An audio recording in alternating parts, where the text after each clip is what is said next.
Hello everyone and welcome to Old World. Welcome back. We are now in part 5 of Nestor versus Quetzal, Yushi versus Persia. Very exciting match. It's been a long road to get to this point. Let's let our friends on Discord know that we are live. And of course, if you're watching after the fact on YouTube, thanks for being here. Thanks for making this far. Whether you've caught the whole match or just running around looking at the end sessions of games. That's something I'll tend to do if I happen to miss a couple of sessions. I just pop onto the end session, see how things go. And if I find myself deeply intrigued by the game state, I may go back and rewatch the whole thing. But of course, time is an enemy of everyone and an ally of none. And we do not have enough time, of course, to watch every single stream as much as we may try. So, let's dig back in here. We've left off with some very intense combat. We have Dromans in the ocean. Ooh, a polyboy. I thought we were building more Dromans. Which is fantastic because we don't need more Dromans. The Yushi player has fully taken control of the sea. And that's posing to be quite a challenge for Persia. We have pikes making landfall with a mangonel outside of Persia. We've had our classic mangonel creep bring us in control of Katora. And I love how the Persian player managed in all of that time frame to construct a wall of forts. But of course, even the mighty power of forts will not save you in the face of the relentless onager creep. Turn 136, one of the longer games in the tournament. Series of missed opportunities from both players kind of got us to this point where, for at least a decent session, I believe the players were just facing each other in a standoff, staring in each other down while prepping and preparing.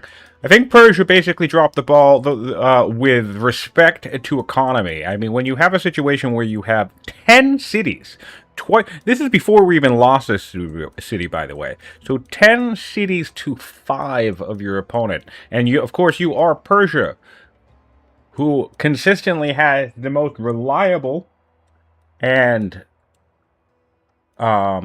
largest, frankly, order economy in the game.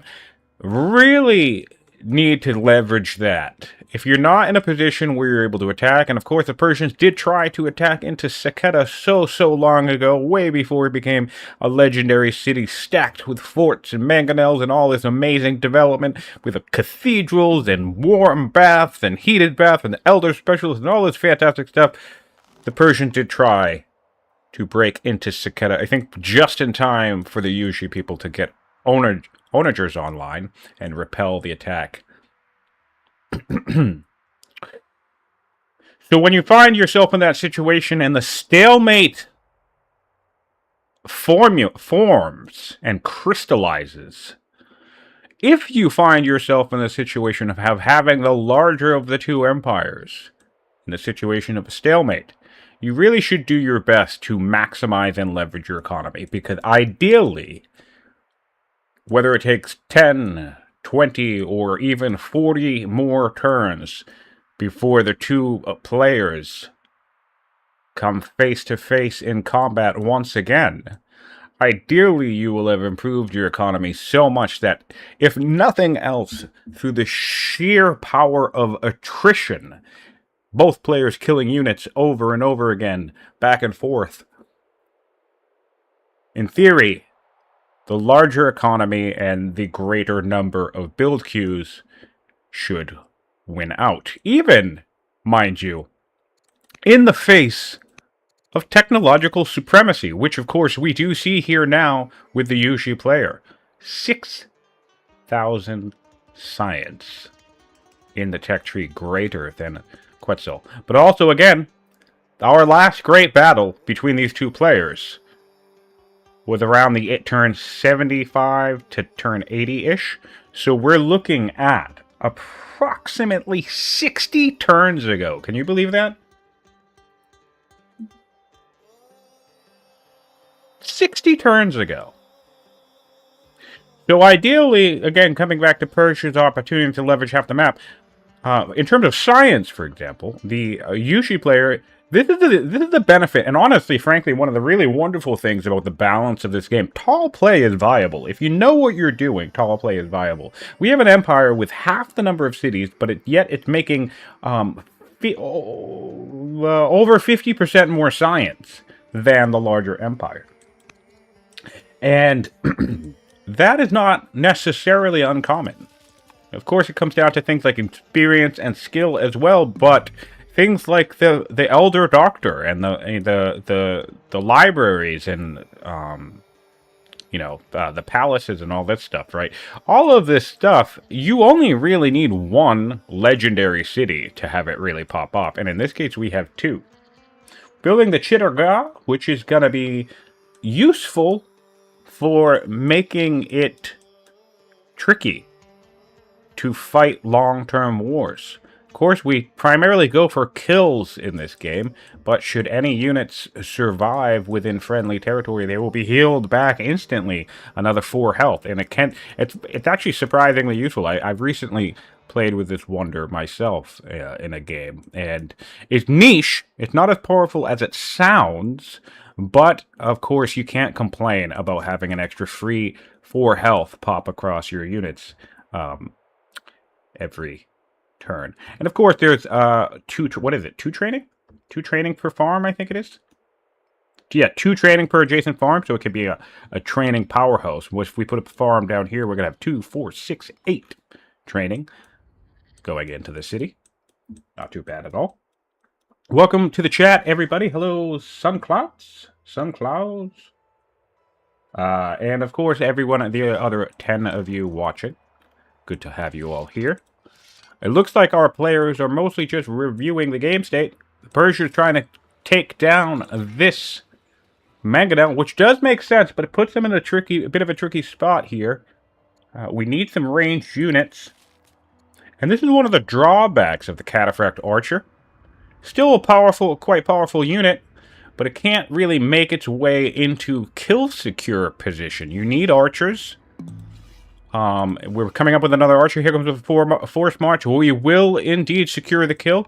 But if you don't have reliable ranged units in your composition, getting that kill secure will be a little bit tricky. That's one of the things I love about the Egyptian Mounted Lancer. It's fast, it's hypermobile, and of course, it actually has the 2 ranged. Hello, Constant. Hello, Ego. Good to see you guys. Thanks for tuning in. We're getting another Mangonel in position. We have lots of ballista in this back line. We need to be careful of that, though, because check this out. Let's see if I'm right about this. This Kushan Warlord, oh yeah. Because of the coastal movements, we can get here naturally. This is easily in force march position. We just need to see the visibility of that, but I'm pretty sure both players have agent networks everywhere. Yep. We have agent networks everywhere. And again, let's not forget the tip that I gave in one of the previous sessions. If you have an agent, as long as you have even just one agent, you can see the entirety of an empire based on how many orders you are willing to spend. So let's say we just had one agent in Purashapura. We could send him to Sardis, we could send him to Varnu, we could send him to Raga, Pterodon, and Zadrakata, and we could use that to get a general sense of the region. Something like that would cost us 8 to 10 orders, but if you do that before you make an important move, it could be quite handy. Getting cohorts now, 4 turns away from cohorts on Nestor. The Yushi, that should be enough to seal the deal here, because I'm seeing mostly pikes in terms of infantry unit in the Persian Empire, and swordsmen are just going to absolutely chew through the pikes. which will leave us only the cataphract archers that remain and our own pikes. We have pikes of our own aplenty, so that should do the trick, and that should bring us home in this session. Mostly going to be a matter of timing. One of the things...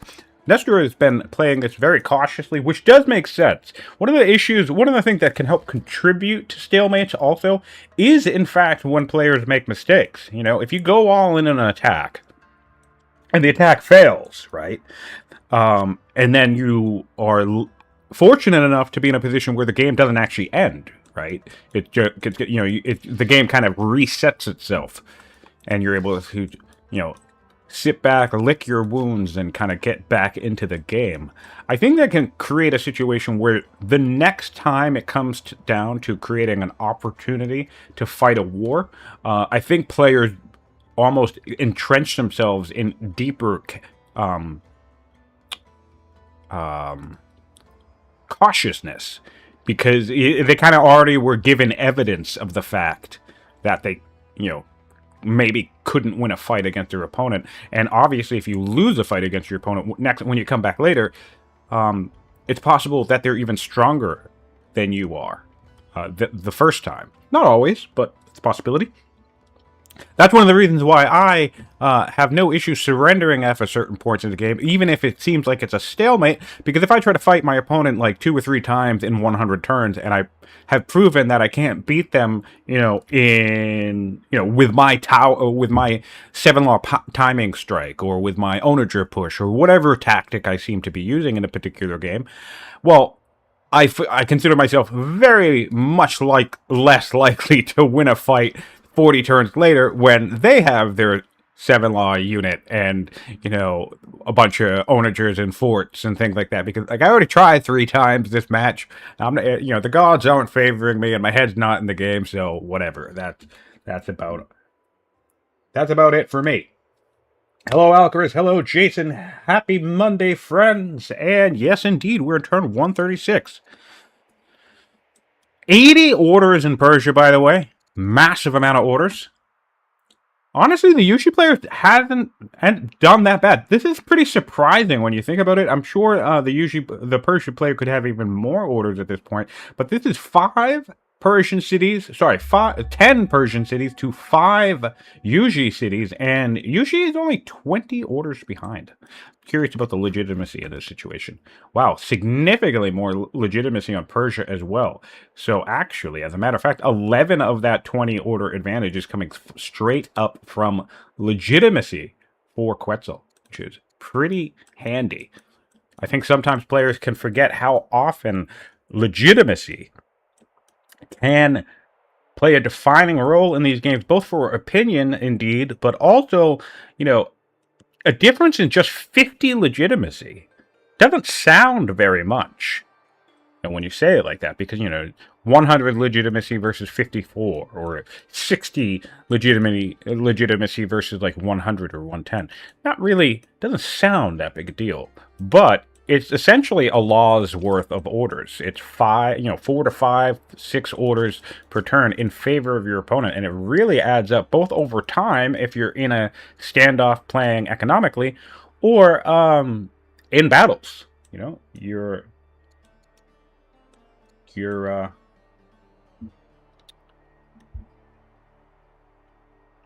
I don't know. My brain just stopped working. So here we go. Back to it. Tons of notes everywhere.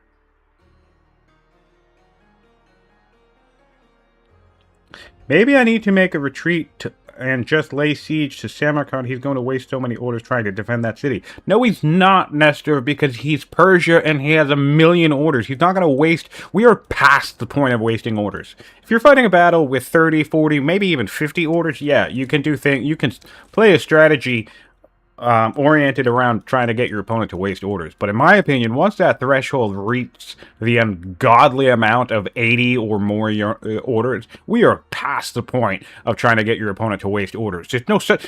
I disagree with the type of players who say that you can never have enough orders in this game. That is just not true. You can get to a point where you have so many orders that you don't even know what to do with them, even in a war, mind you, which is why... In fact, I just used this law to great effect recently, which is why elites is so amazing. People conceptualize this law as a powerful alpha strike law. Like you store 2 turns worth of orders, or you get, your 100 orders all, stocked up, and then on the next turn you go in and you launch an incredible alpha strike. But in my opinion, and I'm going to give a brief example from a game I played recently, which was just epic and insane, I had 110 orders coming in per turn. Right?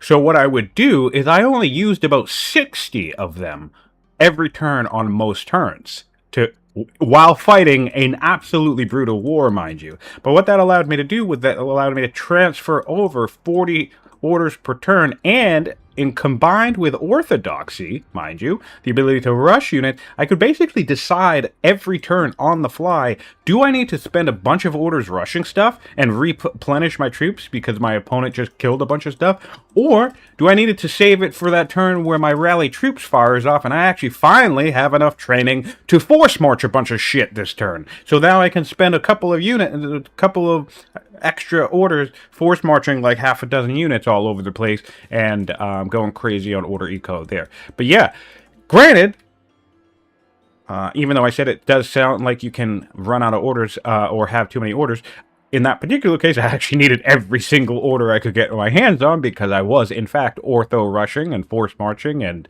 doing all that fun stuff. But a lot of basically what I'm saying with a lot of the mechanics around that was actually not me spending every order in a turn. It was actually the fact that I was stockpiling, saving, and carrying over orders from turn to turn, kind of breaking the game open in that way. And Suncloud asks the question, why hasn't Persia exponentially grown significantly more than UZ? Well, I mean, it is a competition. And so and simply put, it's going to come down to player skill and something like that. You do have twice this empire size, and if we take a peek here at some of the stats, we will see that Persia actually had 12 more 2 more workers than Yushi. But then let's look at improvements controlled. This is going to be the big kicker here. Nestor, with half the empire size, actually has 13 more improvements than Persia, and has built about 40 some odd more improvements than Persia. Let's keep in mind that these 3 cities here, very early on, so they weren't very well developed, and of course they remained not very well developed. These 3 cities did belong to the Yuji player. Let's see here. It does look like we are retreating. Oh, no, we are advancing. Try to check out these notes. Some case management. Case 1, I lose all my units here in his counterattack. I should retreat and wait for swordsman. Case 2, I lose like 1/2 or 1/3 of my units. I guess it depends on a route opportunity. Maybe I regroup here on this hill. He's gone forward and for a kill. I think that's the right play. And I'll talk about why in a moment. K3, I lose less than half. I should just create a defensive position on this hill. Although I like fighting in these woods, considering that many of the units are ranged. Yep, fair point. I think, honestly, I should not commit more any advice. The advantage of waiting 5 more turns for swordsman is too strong, I think. I should be very careful about what I do, not to lose too many units to try to get a position where I can trade well. Maybe, yeah, okay, so, and I read that one already. All right, so let's actually math that out with the power graph. We actually have more power than Persia at the moment. Does Persia have orthodoxy? I sure hope so. No. Okay, so wait. You're not. I'm on Persia, right? Oh my lord. Okay. This is going to be Flatland Quarries all over again, guys, because I've decided I'm going to crusade on this for the rest of the tournament. If it's turn 100, and you're in stalemate games, or you're in end game states where you need to, really crank out an edge against your opponent. And I'm going to pick turn 100 somewhat arbitrarily, but I'm basically going to say that long form game, that game that's not ending in 50, 60, 70 turns, but we've made it to the end game. And it's going to come down to these crazy carpets of doom, these crazy epic endgame struggles of cataphracts or unique units or pikes or swordsmen, things like that. If you're on the path to that, and you do not get orthodoxy, flat out, you are playing the game wrong. This is easily one of the most powerful laws in the entire game. Not getting orthodoxy, if it's a long-form game, if it's a stalemate game, is a mistake. And think of it this way. With 81 orders per turn, I don't even know what we're rushing with. What are we rushing with right now? Do we have Holy War? No, we don't have Holy War either. Holy War is another good one. What are we rushing with? Just civics? Yeah, we don't have volunteers. Yeah, so we're just rushing with civics, which is fine. We have 326 civics per turn. That is enough to rush a unit in multiple build queues every other turn or so. So that's fantastic. Great news for the Persians. But think of it this way. If we had orthodoxy, we could literally rush out a unit from any single build queue every turn indefinitely for the rest of the game. So I'm saying at least one unit. So you can cycle it from every city, 1 unit per turn for the rest of the game indefinitely. Of course, yes, if you're in a pitched battle and you make your military moves first, but that's kind of what I was just talking about with the elites combo as well. I mean, dude, it's not unlike money, which you can run out and you can think, oh shit, I no longer have money. Unlike civics, which you can run out and you can think, oh shit, I no longer have any civics. Unlike citizens from volunteers, which you can run out and eventually say, oh shit, I can't rush anymore from that city with citizens. You never run out of orders. If you have 81 orders per turn, you have 81 orders per turn for the rest of the game, unless you're losing the game. Because you're losing cities, and therefore the game is over, right? But you hit 81 orders per turn, that's 81 orders you could use for rushing forever. So, yes, please, my friends. Also, look at the save analyzers. I don't know, how accurate this is actually going to be, but after the game I recently had, which was just an insane, it was one of the longer games. It's so funny, on Discord I recently said something like, oh, I've never played over a 10-hour game. It was like a 12-hour game. So yeah, it was crazy. But if you dig through the save analyzers on per Ank, you look out at the tournament games, and you're looking for tips and tricks, I guarantee you, the more experienced players, even if not orthodoxy specifically, the more experienced and quote-unquote better performing players absolutely use rushing mechanics way more than the less experienced players, or the players who don't perform as well. If you have not wrapped your brain yet around the rush mechanics of this game, that is probably my biggest tip, or my biggest piece of advice to train your brain on with respect to the game, because quite frankly, it's broken. I think the fact that there's so many rush mechanics in the game is arguably one of the most powerful and busted things about this game. Now, that said, it's actually a good thing about the game, because in theory, all of those mechanics are what should help players prevent these hours-long stare-downs where they're just staring at each other. Because, dude, if you're the first person to orthodoxy and you have something like 60 orders per turn, well, then you can vomit out something like, dude, you can vomit out like 15 turns worth of units inside of 5 turns. That's a huge power spike. You could just boom, boom, boom, slam the button, and what would normally take you 10 or more turns to do, you can do it in 3 to 5 turns. That you're basically manipulating time. You're time traveling at that point. You're bringing units from this future land of, oh, this unit's going to take 5 turns. That unit's going to take 8 turns. Oh, no, I have a crappy frontline city that doesn't have any barracks or anything, but it does have developing culture, but it would take 10 turns to do a cataphract. No, it's going to pump out the cataphract in 1 turn. So, yeah, rush mechanics, guys. Got to get it on it. All right, looks like we're peppering. It's the Persia player's turn. We're peppering some of this frontline mangonel creeping. So, I think, and I don't fault him for this, I think Nestor is going to stay on the cautious train. 4 turns left to cohorts. I hate to say it, but realistically, he's probably right. There's probably not much reason to try to make any big plays without swordsmen. The 3 pikes have come online here and near Zadvakarta and Purashapura, and have all killed 1 secure on pike. But this is a 1 kill on a pike. But this is the thing, too, right? Because of probably politics in this situation, if I were to guess, we have this pike doing 7 damage, but receiving 2. So you basically have a situation where it takes 4 pikes, or 3 pikes and a friend, to kill 1, on Persia's side, to kill 1 Yuji pike. But 3 Yuji pikes, or 2 Yuji pikes and a friend, could kill 1 Persia pike.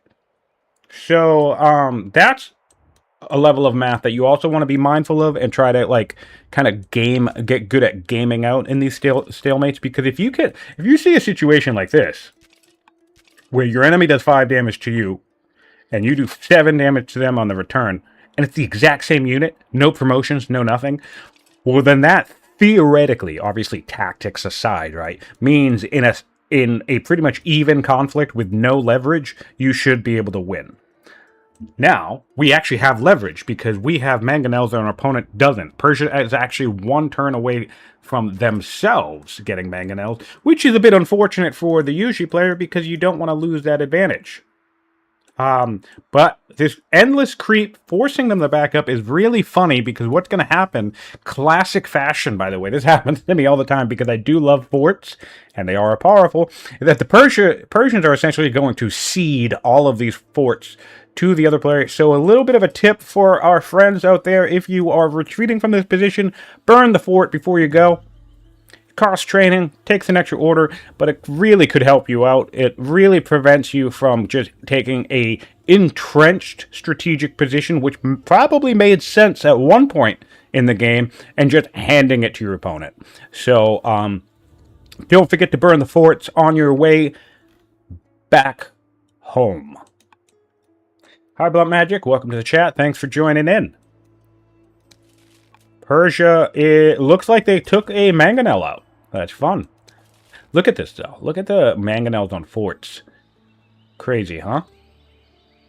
Only 4 damage. Of course, this is a ranged unit, so let's not forget that the ranged cataphract archers, one of the weaknesses of the Egyptian, Tamil, and Persian unique units, are, despite the fact that they are mounted, they don't actually get a bonus against siege units, because the fact that they are ranged, the siege bonus only works for melee combat, and melee combat specifically being a melee attack, not a one-tile ranged attack, which is what the Tamil and Persian unique units do. So even though they have to get into melee range, it's not actually a melee attack, it's still a ranged attack.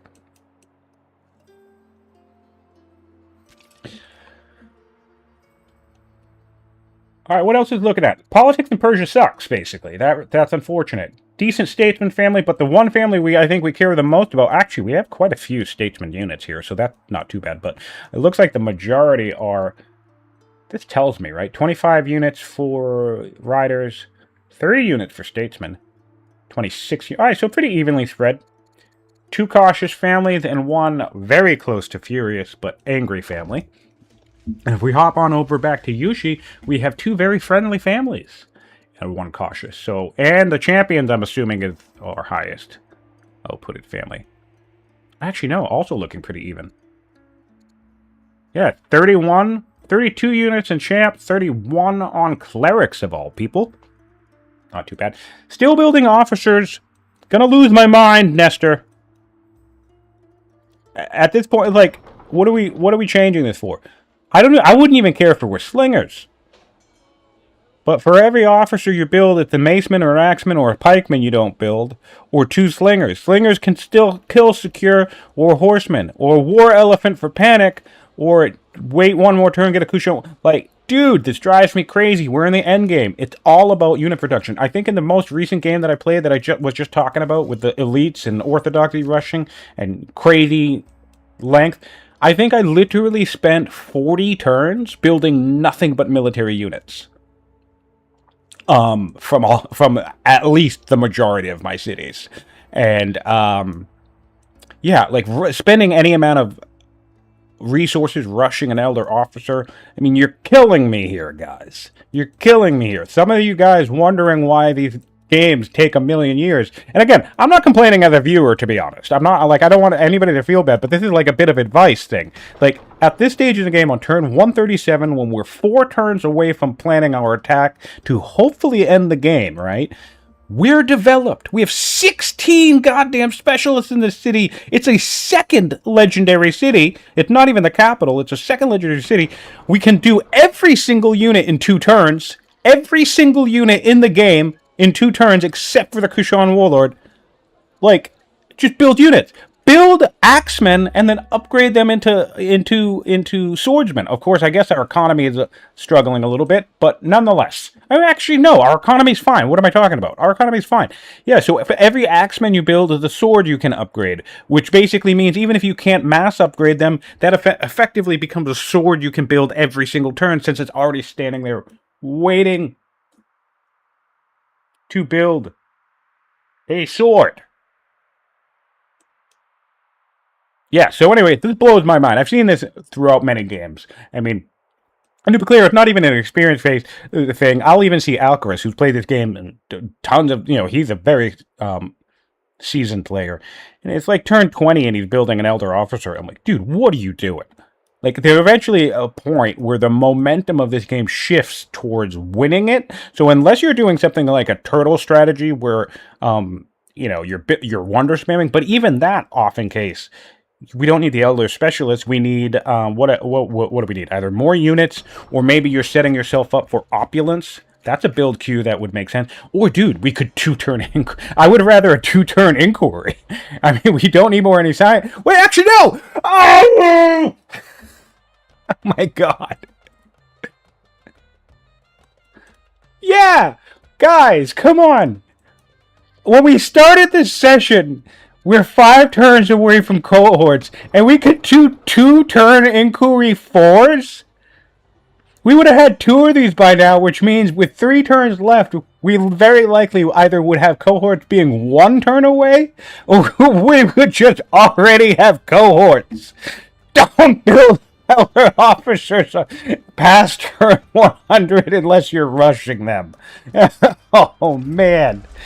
Alright, sorry, I'm not paying attention to anything. More Yuji were killed over here. Maybe I can pillage or be annoying, or they just died. Yeah, it looks like they just died. Oh no, we're pillaging and being annoying. Alright, so if you're going to do this, first of all, don't forget about the burn mechanic. You can force march. Of course, our training is low on the Yushi player. A really good target in this type of situation, though, especially since, we'll be hard to kill on this location. Hop right up and do the Stronghold Citadel. That will deny 2 things. That will be unique unit crippling, in case they are a problem. But then the other thing it'll do is you'll actually kill like 1.4 orders. Again, at this stage in the game, it's a little bit rough to actually try to attack somebody's order economy, but certainly early on when we're talking about 20, 30, or 40 orders, running around and pillaging these high order things is always clutch. Another really great value to pillage if you're against horse-born nations, or if you're worried about camels, or if you're worried about elephants, run around and find the unique the unit supply stuff and pillage that thing too.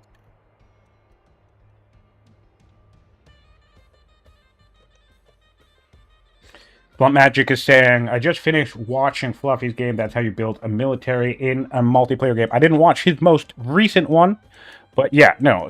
If you watch Fluffy Bunny play, and that's certainly one way to do it. He got a knack on, I think, the priority thing. Now, of course, early on, it can backfire, because if you're playing a game like it's going to only last 60 or 70 turns, and then, yeah, it does last 120 turns, well, then you're probably more likely going to lose because you don't have that long-term investment. So there's nothing necessarily bad with any of the decisions that Nestor has made in this game, and I want to be clear about that. Like, maybe I wouldn't have... I think the last time I cast this game, I had noticed something like he could have gotten pikemen on turn 80, and instead he was getting, what did we get? Let's take a peek. Yeah, vaulting with turn 100. What did we get? We get architecture. Yeah, we went up the architecture line and stuff like that. Also, no doctrine on Yushi either. Crazy, crazy, guys. Orthodoxy. Get on it.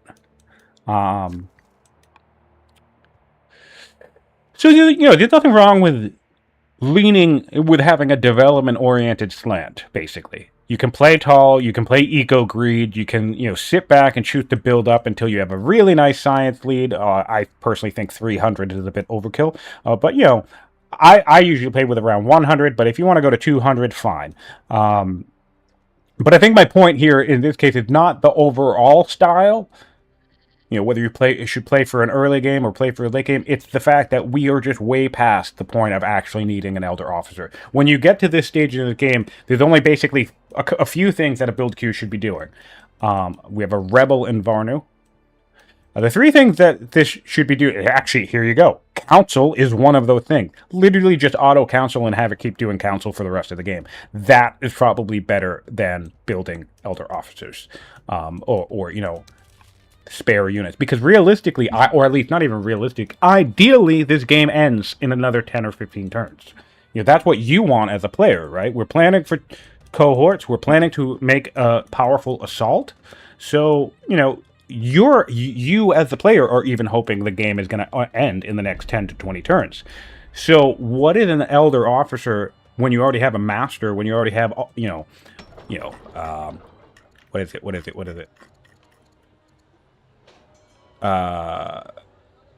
Well, this has council, so it was something like 80 training, 60, 70 or 80 training in the city coming out. So what is that, Elder Officer going to do for you? Nothing, really. So one of the things you can do is run council indefinitely. The other thing you can do, as mentioned, if you have, a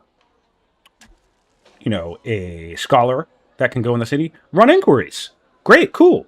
You just added another extra 80 science onto your science output, which is another thing that, in my case, since I run relatively low science empire, spamming a couple inquiries out from different locations actually makes up for that.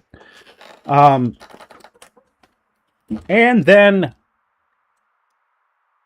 I will check that out. Cool. Oh, he finally got to use his rams. Fantastic. Good news. He's been trying to do that for a while. But classic Fluffy Bunny problems. He keeps winning the game before that happens. All right. I'll be curious to see what Persia grabs next here. Honestly, I feel like Windlass might not be bad. Does anybody know how the new crossbow... I know the new crossbow actually doesn't... The new crossbow is surprisingly good against things like pikes, melee-mounted units, and stuff like that. It's a little bit better than I thought. Does anybody know how the crossbow fares against swordsmen, though? I haven't done that matchup yet. Usually it's one or the other. I feel like swordsmen probably kick their ass, though, if I were to guess. Still, Windlass might not be too bad. Chain Drive would certainly help with the Mangonel spam. Yeah, so maybe we do Windlass up to Chain Drive, get some polyboys, and toss them at a Mangonel line. That might help.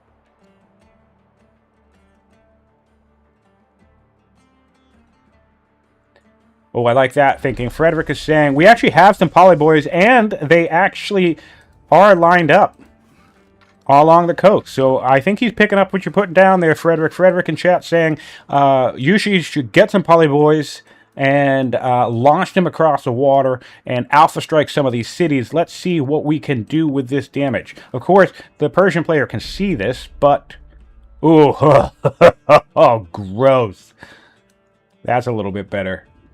That's a little bit better. How far can we get, I wonder? Blowing up... If we could do what we did with this landfall here at the Yushi, but with a force march and just blow up like a city, I think, and then just keep funneling units in, that could create a problem. Although the rebels are going to be an issue. Now we have pikes coming out for... We got 3 rebels this turn. That's going to be an order tax. So long term, I think Nestor will take this game, in fairness. I think Nestor would have to really mess up, which is, again, probably one of the things that's informing Nestor's cautiousness. As mentioned, when you mess up a couple of times early on, it can make you more and more hesitant to... Oh, cool, the Buddhism's in the game. And the Mahabodhi is being built. I would keep an eye on this as Yushi and wait for this to be finished before taking Kapisa.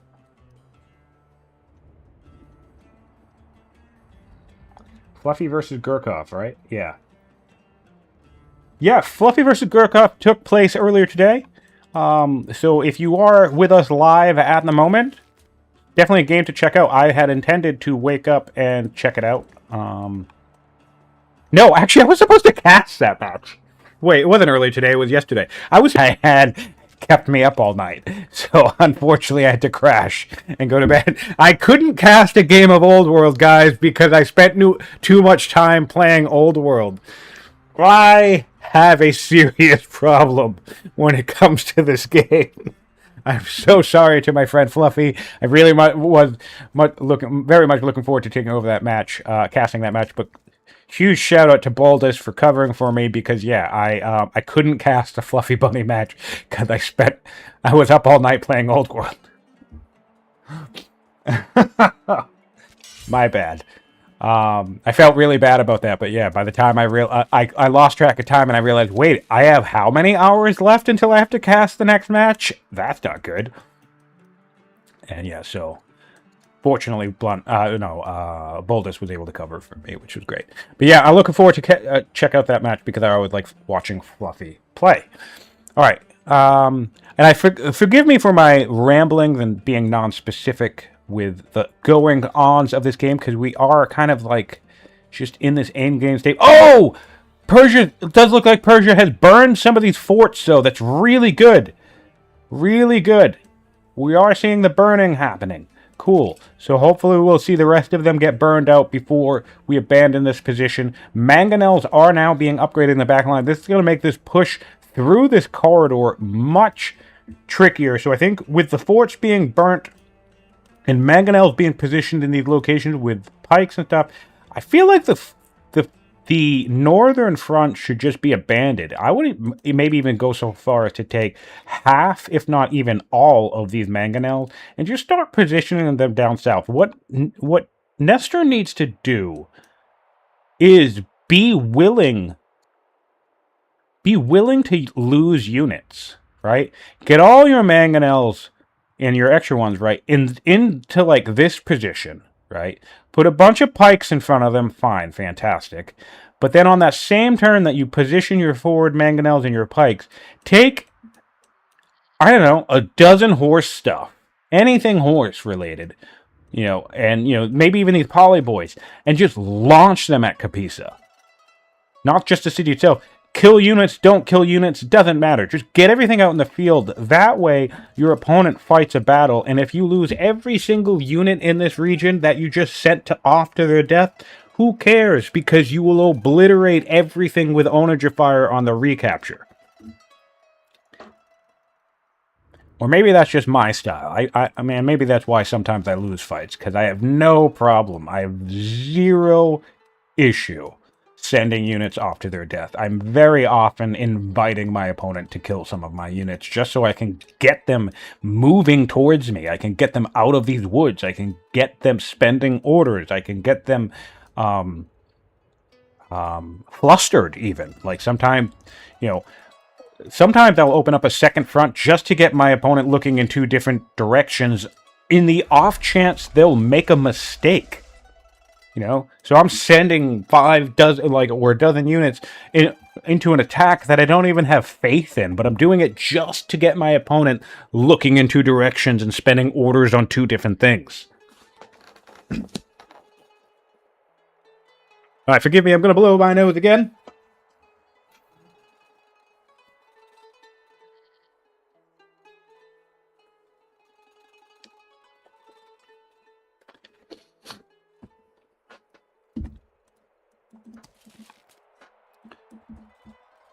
One minute left on the clock, and in fairness, it does once you have 80 orders per turn, it actually becomes difficult to have these turns roll down efficiently because I find myself I'm going to be honest with you guys, I hate playing at this stage in the game. It's another reason why I tend to just forfeit if these games end up being these long slugs, because you get me past 2 or 3 dozen units and everything, my brain stops working. I don't have the mental bandwidth to deal with what is currently 90 units on the board for each of these two nations. 90. It's crazy. Give me 30, maybe 40, fine. But 90, no way, I can't do it. It's just too much. So yeah, we're running down the clock pretty often on the Persian side because there's a lot of brain power, it's a lot of processing power. So I get it. He had mentioned in Discord that he felt bad his turns were taking long, but dude, it's a lot. It's a lot to pay attention, a lot to move down. You have 2 different fronts, you have anchors all the way to your back line. There's lots to process, there's lots to... You have rebels now. There's all sorts of shit you gotta do. I don't envy him. Also 2 legendary cities in Persia, by the way, which is neat. Not a lot of wonder spamming going on. I feel like Persia... Actually, Persia is only 8 points away from winning. What the hell? Persia is 8 points away from winning. They're building the Mahabodhi Temple, which is worth 2. And there are 3 developing... Well, we can't build the lighthouse, because usually won't let us. So there's the museum, excuse me, Apadana and Mahavihara on the board. Oh, and the Hanging Gardens. What on earth? Of course, they don't have the economy. So here's another tip. If you find yourself securing half the map and ending up in a stalemate, take every single worker you have and build nothing but quarries for the next 30 turns, and then build every single wonder in the game. You're welcome. That's how you win. Because the player, that puts the onus and the time and the pressure on the player with less cities to make sure they can beat you before you win the game. And if you have more territory, their proposition is, I have to take a city. I have to steal points. So if you have more territory and you're wonder spamming, that puts an immense amount of pressure on your opponent. So the fact I have to even look at this. There we go. Where is it? There are only 24 quarries in Persia. Doesn't matter where you put them either, guys. I talked about this plenty. The Flatland Quarry. Every single tile in this city, every single tile right here should be a quarry. Just blanket the entire map in quarries and spam wonders. All right, Nestor's turn. We're moving up. We're taking fort positions. Okay, we are advancing up the northern path. We've secured 2 kills, 2 pikemen down, and now a cataphract archer. We are in range of 1 onager, not a mangonel. This onager back here is not actually unlimbered. So, and we can reach it with a Kushan warlord. Look at that beautiful damage. Also, fun fact, if we were willing to apply charge, we could one-shot this thing, which is always fun. Of course, it does, when you charge, it does make your unit more vulnerable. But if you're trying to score a key kill, it can be worth it. Okay, there is a mangonel in the region, but only 1 is currently not in range of any unit on our side, though. I think this is a really strong opportunity for Nestor to push up north. Any activity down south? No, no. Nice, and we did some burning. We did some burnings with this guy. Not sure I would prioritize that in this moment because we might need some forced marches from the north, but still, that is what we talked about doing, so that's nice to see that. Question from Frederick asking about a builder in the royal line, but that's another piece in this. Wow, we have a massive dynasty here. No builders. But just to cap off my advice about building quarries and spamming wonders, then when you're ready to go for that wonder spam, open up your dynasty screen, locate your nearest order, name them as your heir, or see if a law change will put them on the throne, abdicate, and then spam a bunch of wonders. Win the game. That's like the domestic builder turtle version of just go kill them and win the game. A builder can close out the game in no time. In fact, that was part of how I won the game that went on forever yesterday. A builder on the throne is one of the more powerful ways to close out the game because you talk about your opponents being on the clock while you're racing down wonders. I mean, you get 16-turn wonders that can come out in 2 or 3 turns, and boy, does that clock speed up, and they get more and more pressure to take your cities.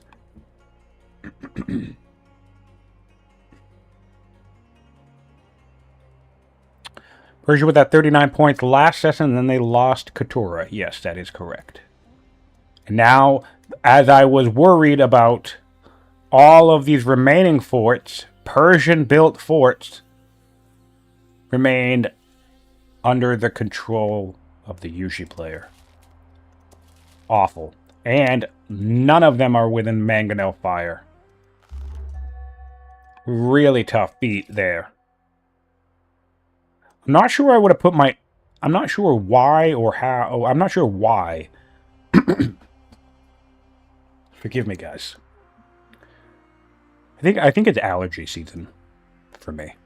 Also, in addition to the cold that I had. But anyway. Not sure why the Persian player put horses up front. Because those are killable. Although, you know what? It does become tricky. Because we need ranged units. Although the cataphracts can kill from back here. Alright. Some more mangonels. Unfortunate that we moved and upgraded because, I think, to be honest, if you upgrade an unlimbered onager into a mangonel, it will remain unlimbered. So I think in a situation such as this, where you're moving an onager into a defensive position, planning to upgrade it, you should actually, I think the order of operations should be move and unlimber first. That way, if on the turn where we pass over to our opponent, we get an opportunity to do some damage, if nothing else, we can still fire with the onager. And then if we lose that opportunity, then if, you know, that opportunity doesn't present itself next turn, we have the unlimited onager, then we can upgrade them to the mangonel. So same thing, on the next player's turn, when it comes back to us, we will now have the mangonel that can fire. So, yeah, when you're trying to play defensively and you have your onagers ready to upgrade into mangonel, move, unlimber, then upgrade. Don't move, upgrade, and then unlimber. Order of operations. Boldest asking, what does the military graph look like? Great question. It's looking pretty stable, but a lead for Nestor. A couple of dips from either side, but not by much. Finally, look at that. 5 units. It took 5 units to take out a pike. This is another reason why deep harass or blitz tactics can actually be useful, and I think are a not often explored mechanic, or not explored enough in these games, because this is an effort, you know. And if you figure every unit at least did 1 movement and 1 attack, that's 10 orders at least. So 5 units, 10 orders just to kill 1 single unit definitely adds value, in my opinion, to if you have an opportunity due to anchoring like this. Send a few units into your opponent's core. Start burning shit. Start messing with them. Especially if you're in a stalemate such as this, because you're not actively really using the orders for anything. You have the excess, right? So, yeah. Get your opponent flummoxed. Get your opponent pulling units off the front line. Distract them, pull them in different directions, create opportunities for them to make mistake, and that will give you an opportunity to realize, you know, maybe 5 turns from now you notice, oh, all this backline stuff moved back to, you know, Zad Ricardo to deal with my invasion, and now I can launch my real attack on Capisa, stuff like that. And again, all that stuff is only really viable at this stage in the game, not only, but it becomes more and more viable at this stage in the game when you have enough units to toss around. You can literally send 7 units to their death because you're just going to get another 7 units next turn anyway. Jason asking if we think we're going to get a breaking point where they go after each other. I think what's going to happen here is, you know, we see some engagement from Nestor. I think Nestor is going to keep pressing his strength and his advantage here. He has no real reason not to now. Although I'll be curious how he handles this mangonel. But this mangonel's still only doing 3 damage to these pikes and these forts. So We have a polyboy as well. Polyboy. And so I think Nestor's going to keep poking and pressing an advantage. And then in approximately 2 turns, which, again, Elder Officer, if we had just built the goddamn inquiry, 1 or 2 of them, this wouldn't be 2 turns, this would be happening next turn. But yeah, in 2 turns, we're going to have a bunch of swordsmen. In fact, wait a minute. Oh my god, guys. This is another reason why...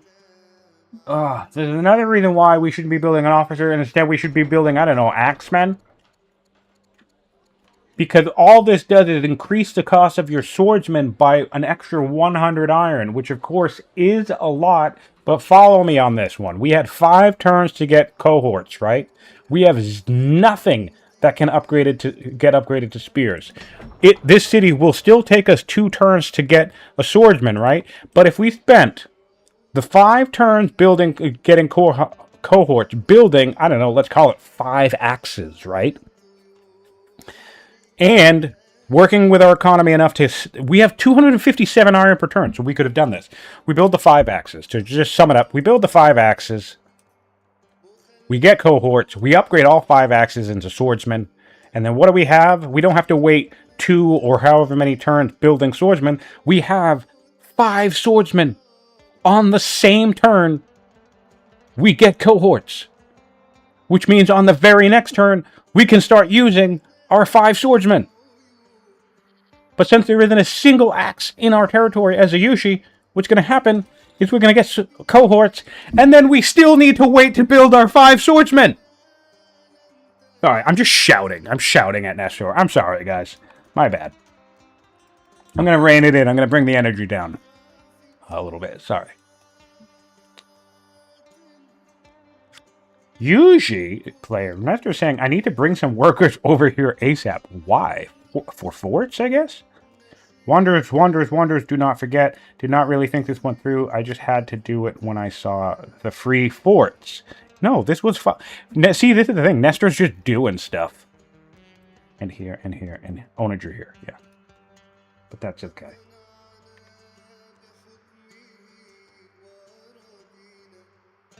Elephants for panicked would be good. All right, so if that Frederick is the point, fair point. Again, as a spectator, you know, even though we have all the information, I'm like, so it's very easy for us to get wrapped up in the theory of something. But here's the other thing about what I was just saying: we lack the training. So one thing you could do is you could have, because again, this can do 2 turn axes. What about over here? This can do 2 turn axes. So one thing you could do is A, rally troops. We're not rally troopsing, we're influencing. So again, we had 5 turns for cohorts. That gives us 2 turns worth of rally troops, because I'm pretty sure rally troops is a 2-year mission. So that gives us 2 instances of rally troops, and then just run council on your champion seat. Run council on your champion seat, build swordsmen everywhere else, and you should have enough training for the upgrades. Or do it the other way around. Spam your axemen from your champion seat and run council in other locations. We have something obscene. We have 110 training, 70 training, 50 training. So 2 axemen coming out of 2 cities, and council coming out of the remainder cities would give us like 200 training per turn on top of running 2 rally troops. And how much would rally troops do for us at this stage? Rally troops would be, oh my god, 340 training every 2 turns. So in the 5 years it took us to get cohorts, we would have had 680 training. Enough to upgrade several swordsmen. And so those are the types of things. That is the multi-threaded efficiency that, to be fair, even Nestor, it's a very experienced player. I will never ever talk shit about Nestor's ability to develop an empire. I mean, look at this. He has 2 legendary cities, one with 178 science per turn, the other, oh, wow, the other with only 16, that's funny. But still, 178 science per turn is amazing. He has a champion seat that has 110 training per turn. All of this is insane. He's making 259 iron per turn, 300 stone per turn, with half the territory as his opponent. Nestor knows how to run an empire. But all of us who play this game, what happens is there's so many interlocking moving parts. It can be very easy, even for the most experienced player, to be playing on turn 139 and thinking, oh shit, you know what I haven't done at all when I've needed it? I've never rallied troops. Rallied troops is an incredibly amazing and powerful ability. But there's a time frame in the game where it makes sense, and there's a time frame in the game where it doesn't make sense. And more often than not, that time frame where it doesn't make sense is longer than the time frame that it does. Which means it's an ability that doesn't get used very often, which means it's not in the forefront of most players' minds, I don't think.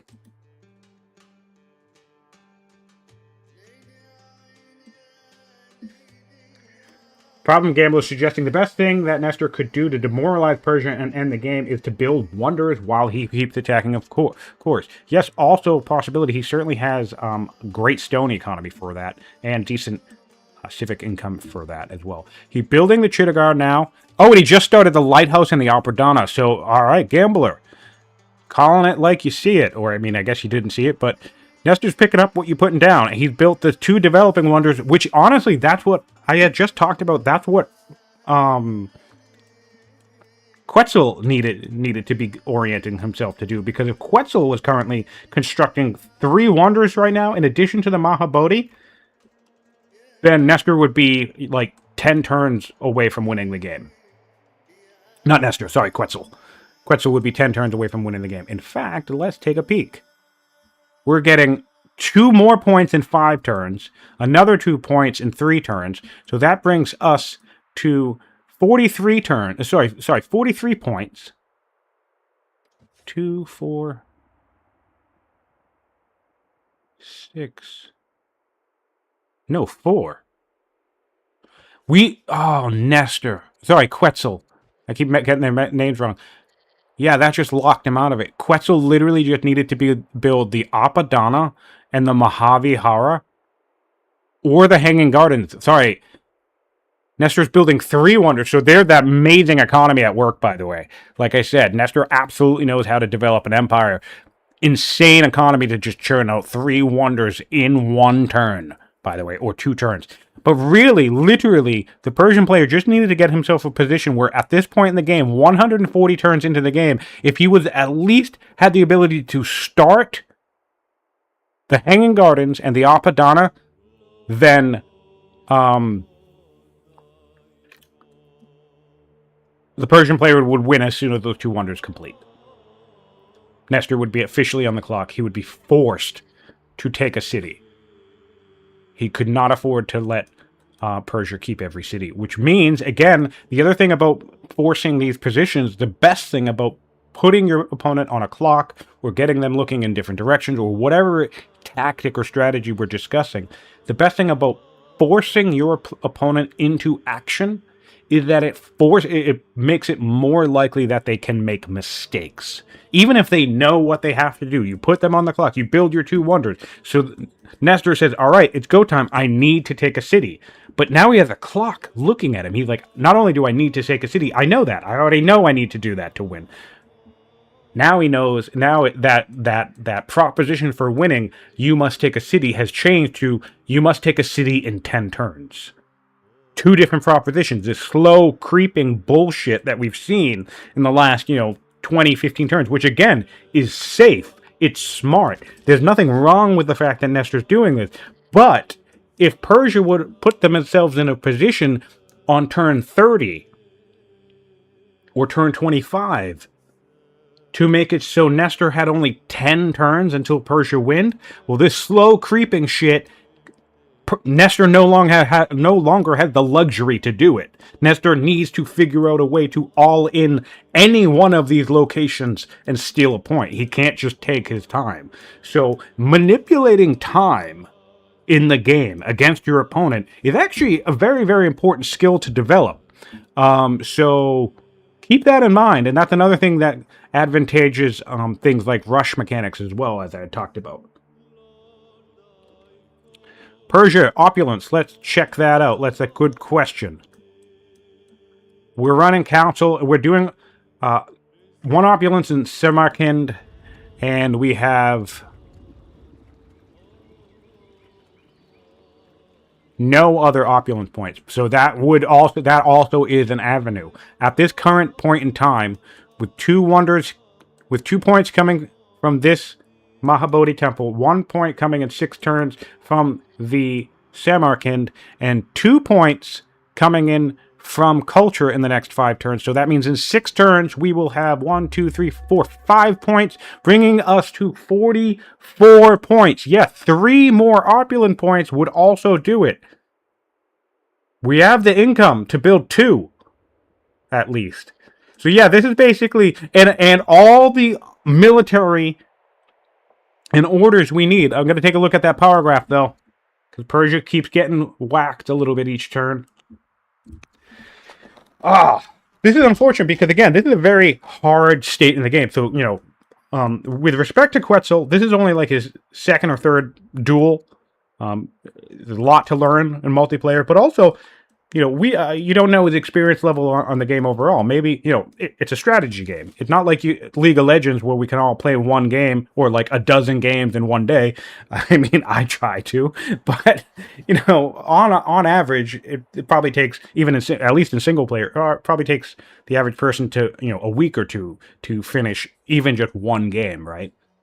Or if you're in that kind of tempo of like constantly restarting, because we all know the funnest part of these games is the first 60 turns when you're exploring and building up and the tension is high and all that fun stuff, all sorts of problems to solve. Maybe you're restarting a lot, so you don't get to this end to amp state. So this is a situation where you have a player who probably doesn't even have who's not really seeing their path to victory. And I would say that that's likely the case simply because we got this far. It's turn 40, and I would reasonably suggest that Persia has probably had the opportunity to win this game for the last 20, if not 30 turns. With the territory that they've had, and then the ability to ramp up their economy to secure it. Because again, even if it took us to this exact same turn now, if we were at least finishing on this turn the Hanging Gardens and the Apadana, right? Let's say in a different world where Persia built more quarries, had a mindset for wonder spam, and then just, if nothing else, secured the Hanging Gardens and the Apatana, and they were finishing right now on turn 140, we would be 5 turns away from winning. The opulence, the Mahabodhi, and the 2 culture points would get us over the top. In fact, I'm pretty sure we wouldn't even need the opulence to finish, so it would be 4 turns away from winning.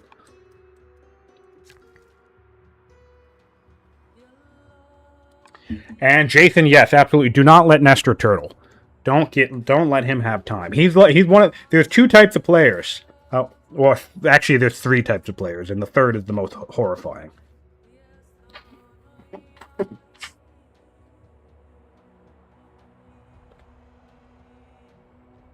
The 3 types of players in this game, broad strokes on average, are hyper-aggressive early players who can win, who can close out a game in 60 or 70 turns or less. Players like that are players like myself, Ninja from last season. I would maybe put Fluffy Bunny in this category, but he's kind of also like in the 3rd category. But basically, players that know how to aggress without having their economy completely fall apart, and good at hitting timing attacks, timing strikes, and they can just, you better survive the first 60 to 70 turns against that player if you're going to win. The other type player is the complete opposite. The player who wants no aggression. All they want to do is sit back and play SimCity for 80 years, and then they're ready to go win the game. And the players like that are Nestor. Players like that are Alcaris. I would even rank Klaus Koala a little bit in that direction, although he can aggress early, but I think his preference is for longer games, larger maps, more build-up. I think that's where he shines more, but again, he's still a versatile player, which brings us to the 3rd and most terrifying type of player, which is a player that just does both. They are steady throughout. They can aggress early. You know, the type of player like me who wants to kill someone early, I go up against a player like Aaron and I try to kill him in 60 turns, and I can't. And then since I tried to kill him in 60 turns, I'm not set up for the end game, but somehow not only did Aaron manage to repel my advances, he also managed to set himself up for a successful long-term game. Players like that, I would say, would be Aaron. I think Problem Gambler would be one of those players, although he tends to aggress early as well, but he somehow manages to aggress often, but also set himself up for strong, long games. Who's another one who I would put in that steady category? Another community example. Honestly, no. Purple Boomless is aggressive. I would categorize. He wants to end the game in 70 turns. I don't know. The third type is rarer. The third type, because I really feel you have almost a binary between players who are playing a 60 or 80 turn game, right? There are players who are playing an 80 turn game, and there are players who are playing a 120, 130 turn game. And so if you're playing an 80 turn game and the game goes to 120, well, then you're already at a disadvantage, right? And if you're playing a 100 turn game and someone is coming at you to end the game in 60 turns, that's also a problem. So they're like opposing different playstyles. And then there's a third type of player who feels much more rare, who they can swim in both ponds. They're fine. You want to tango with them in 60 turns? Go for it. You want to greed and fight on turn 100? Go for it. They're ready no matter what. They'll flex in either position. And those are the players who, in my opinion, win the most consistently because they don't get flummoxed by either playstyle. Like, I don't want to play a 100 turn game. I can, and I can win those games, but it's not at all my preference. So falling into a stalemate or getting my early advances shut down is the least comfortable position I want to be in as a player. And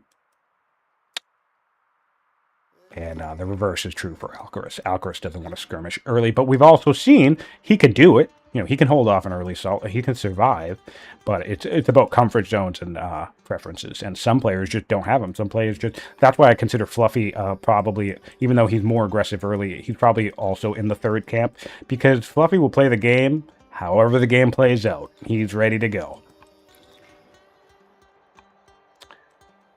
These mangonels taking these forts is not ideal. So maybe that's what Nestor wants with his workers. Maybe he wants to come up and start putting workers at risk. But I don't know. That feels like a dicey proposition. Let's have... So you can do it with champ workers, because this is one thing I like to do. Do we have any champ workers? We have 354 opinion, and now that we have the beautiful opinion damage that comes off of killing workers, which is one of my favorite changes to the game in the last 2 years, because it solves lots of problems, I think, associated with worker stuff. A great way to leverage really super high opinion like this, 354, is you can actually take a couple of champ workers, and yes, you're still going to body block them with like a pike or whatever, right? But you can put some workers out here, put a pike on top of them, have them build a fort, and then even if your opponent is all like, oh, I'm going to stop this because A, I don't want the fort to be built, but B, oh, maybe I'll kill a worker and damage his political opinion. No, you're going to shrug it off. You could... The champion usually could lose like 4 workers, maybe even 5, and not take a single... and still remain friendly with the champions. And that's actually an interesting way you can leverage your family opinion, because I still like to bait with workers, and it's still possible. You can send a worker out to build a fort, leaving it vulnerable. Your opponent's going to come out and kill it because A, they don't want the fort to happen, and B, maybe the opinion damage happens and you're still friendly. It's great. Great news. Yeah, plus 400 opinion. That's crazy. I don't know why I'm always looking for excuses to kill my civilians, but, for the glory of the Empire, I suppose. What should I be looking at? Let's figure that out. We just got swords now. Dude, you're killing me, Nestor. You're killing me. You're absolutely killing me. We just unlocked cohorts. If this elder officer doesn't change to a swordsman, I'm going to lose my mind. It's still early days. 9 minutes left. And a whole nother turn to adjust our build queues. But I swear to God, every single build queue in this city should switch to a swordsman, right? In this nation should switch to a swordsman, except for the one already building the warlords. The swordsman will bring this home. Swordsman to smash through pikes, and we have plenty of Kushans to smash through mangonels. Look at that, 13 damage, fantastic.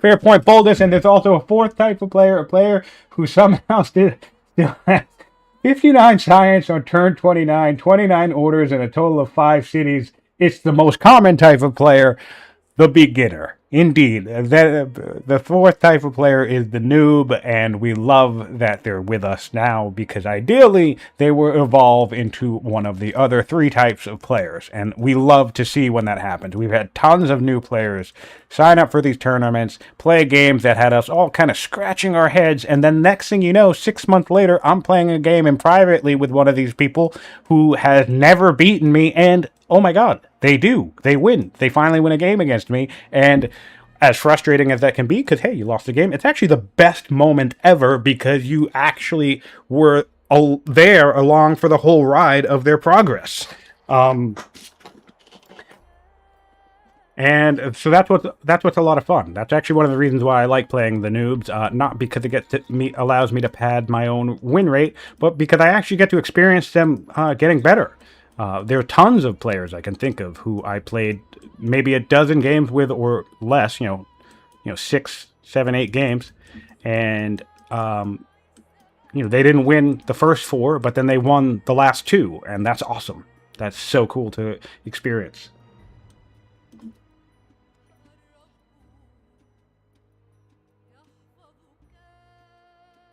That's true too, Boulder. The crazy meta type. I'm probably more in that camp, I guess. I think if I'm being serious, I'm an aggressive type player. But yeah, most of the time I'm playing these days, certainly these days, in practice sessions especially. But I'm trying to do unique stuff. I'm trying to. That's one of the reasons why I'm playing so much Tamil and Yushi these days, because I spent the last 4 years playing everything else. Except the Statesman Nation, because I hate the Statesman family. It's funny, I was looking at my stats on Per Ank the other day, and I've out of 150 games, I've only brought in the Statesman family in 18 of the games that I've uploaded. So it just goes to show that I like, of course, landowners, artisans, and traders were the most common. Traders, in fairness, is actually a pretty powerful family. But it just goes to show that I like the less common picks rather than the most popular. Sages and statesmen are not that prolific in my games. Although I do like sages. I play a lot of Greece and Egypt. Greece and Egypt are 2 favorites of mine, so naturally I tend to pick sages with them. Anyway.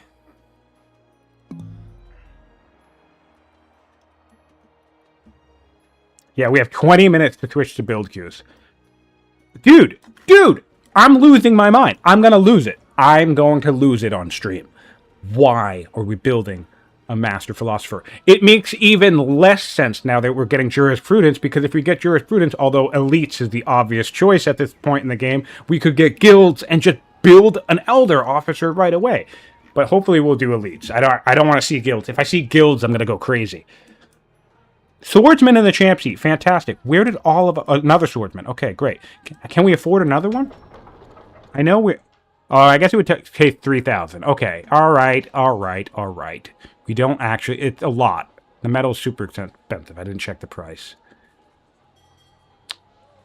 Okay. Well, even if we sold everything right now, we wouldn't be able to buy another one. Okay. I didn't... That's the other part of this. We were talking about training, but also there's the economics of how expensive is it to actually buy metal in the game. So fair enough. We can only actually afford the 2 swordsmen. I'm cooling down. My blood pressure is returning to normal. My apologies to Nestor. Everything's fine. Good job, though. Good job with the swordsmen. Still think this should be an inquiry. Or just council it. We need the train. The other reason why there should be a council at this stage in the game is we need training. We need training to do stuff. Generals, promotions, force marches in particular. I personally force march a lot in combat. So maybe that's one of the reasons. Maybe that's a bad thing. You know, maybe I'm spending too many extra orders and training on force marches. But yeah, I would still counsel this and counsel this. And it blows my absolute mind that we're building a worker in Couture.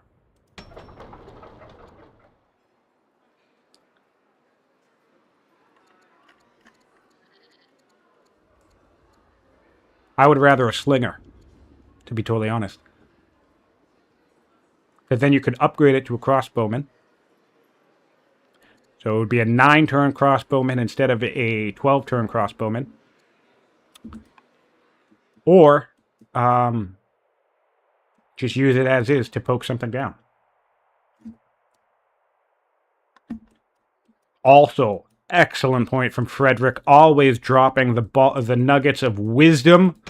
We're building an elder officer in 2 turns. We're spamming 1-turn miners indefinitely at this stage of the game would be significantly more valuable.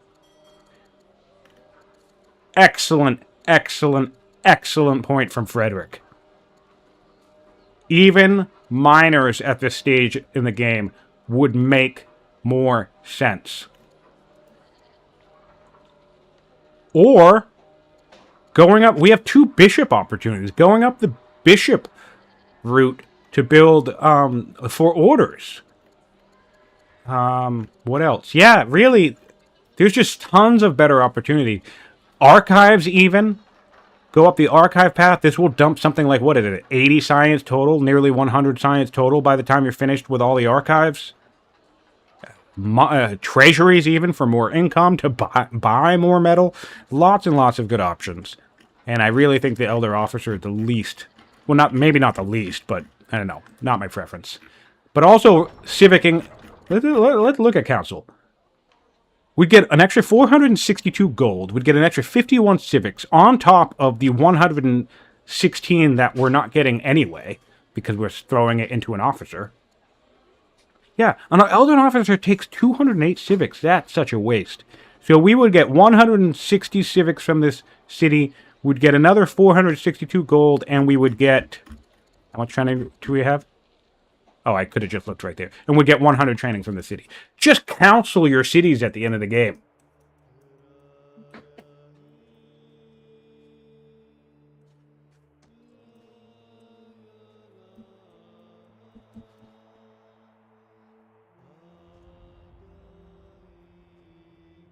A new city, new worker, yeah. Classic.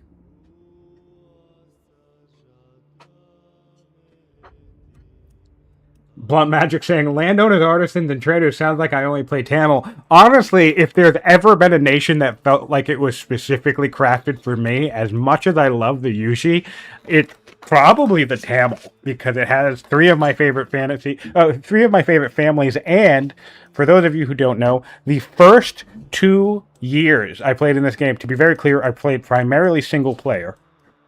So I was not a multiplayer person, but for literally about first 2 years of the game, I never picked any of the military families. I never played champions because I thought it made the game too easy. I thought steadfast starting with your units. I have this weird thing, as if people probably can't tell, that I like to do the trickier things. I like to do the off-meta stuff. So I thought playing without a military family was cooler. And so I did that consistently. So I would play sages, patrons, artisans. Greece was super popular. I would play landowners, sages, clerics. Egypt was another one that I liked very often. So it's actually hilarious because now here we are like 4 years later. And my favorite families are landowners. And I really like artisans as like an off-type pick. Traders is really good. And yeah, the Tamil has all three families, and they're not even allowed to bring in a military family. Another opulence point in Persia being built. Thanks for the assist here from chat. Always great to have you guys focus me while I'm rambling. This is great news for Persia. Now the question I want to look at, we have 2 estates under construction, 1 finishing up next turn. So this is it. This is the clock, right?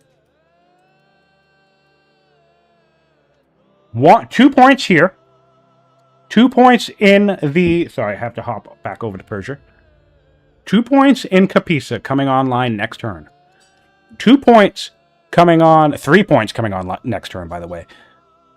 4th point coming along in 3 turns. We need 6 to win. So that's 4.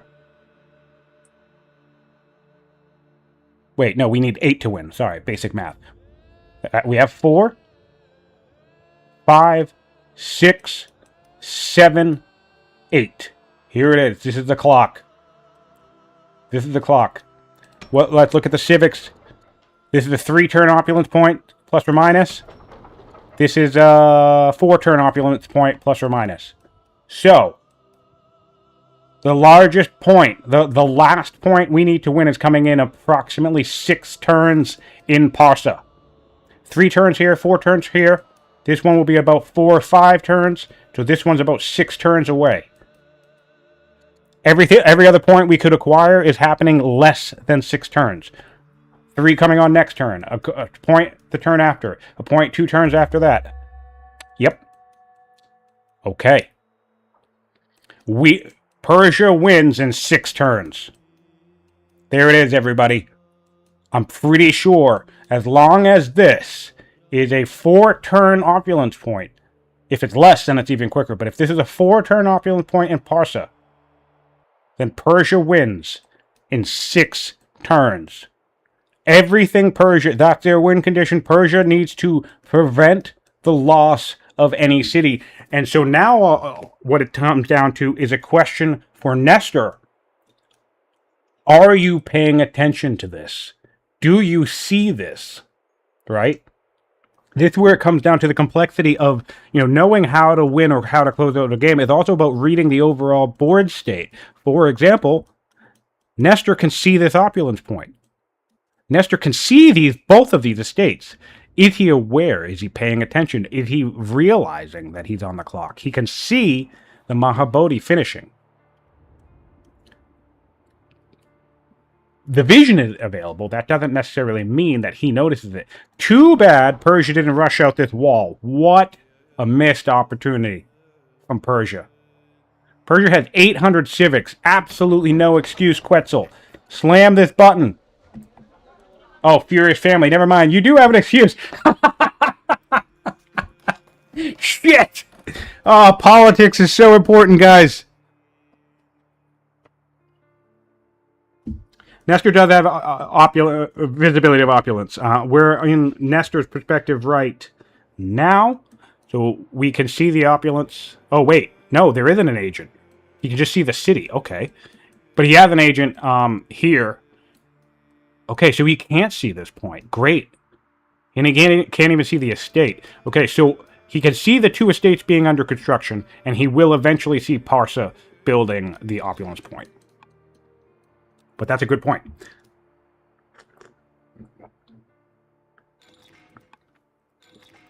Three Mangonels bearing down on Varnu, though, is not a good time.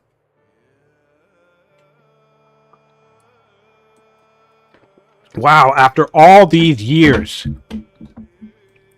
of posturing down south, creativity with the anchoring, the back and forth across this plain, in this basin, and at the end of the day, it looks like it's going to come down to slowly pushing through this northern mountain pass that I thought would have just stayed a dead end for most of the game, given how entrenched Persia was up here. Gonna have to make sure that some pikes line this eastern side.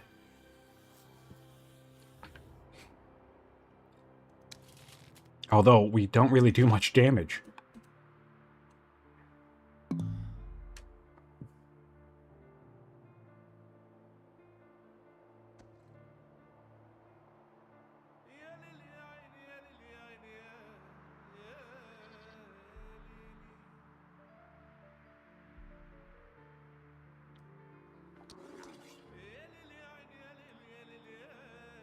Yeah, the forts getting reused is hilarious.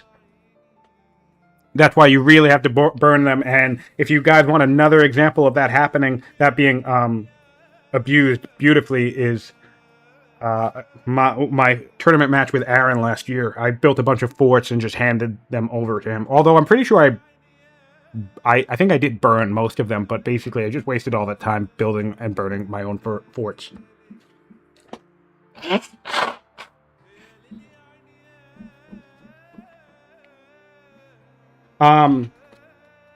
Yes, that is the risk of neutral forts. However, I would always say that they're worth it. Sometimes it backfires, and yeah, you give them over your opponent or whatever. But generally speaking, I still think building the neutral fort is, well, okay, maybe not literally always worth it, but I think it's generally a strategically sound decision. But of course, yes, that's a risk.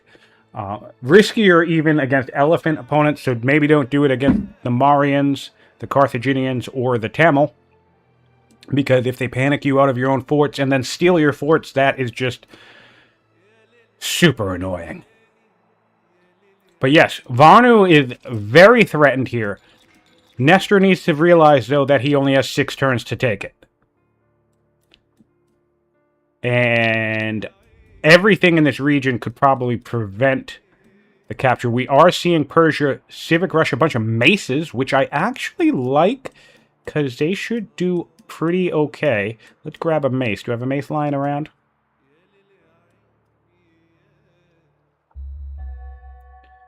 Metal prices have skyrocketed, by the way. Metal is the most expensive resource in the game at this point in time at 15 per. And then, of course, wood is close behind at 14 per. All right. Persia jumps up 42 points. 5 points remain. Let's do another count. 1 in the culture queue. Pterodon will become the 3rd legendary city in the game right here.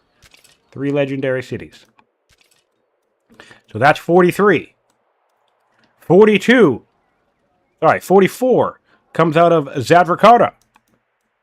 45 comes out of Samarkand. 46 in 3 turns comes out of Nishapur, which Nestor cannot see this. He does have a network there, but I don't think he has an agent. He can see the estate. Oh, he doesn't even have a network, so we cannot see if that's under construction or how long it takes. And then the 7th point. Next turn, we will see 38 civics per turn. I think it's 100 to build an opulence, right? Yes, indeed. So this is a 4-turn opulence point at most. With overflow in the queue, it could be a 3-turn opulence point. So, yep, this ends in, I think, 4 turns now. Well, 4 or 5 turns. It depends on how long it takes. If it's a 3-turn opulence point, it will end in 4. If it's a 4-turn opulence point, it ends in 5. So that means and this is the marathon stalemate game, because it's literally going to come down to taking 1 point off of your opponent.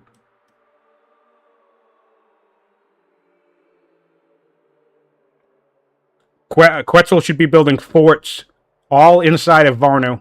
Make it difficult for anybody to sweep around in here. Any worker in the region needs to come up here and build a fort.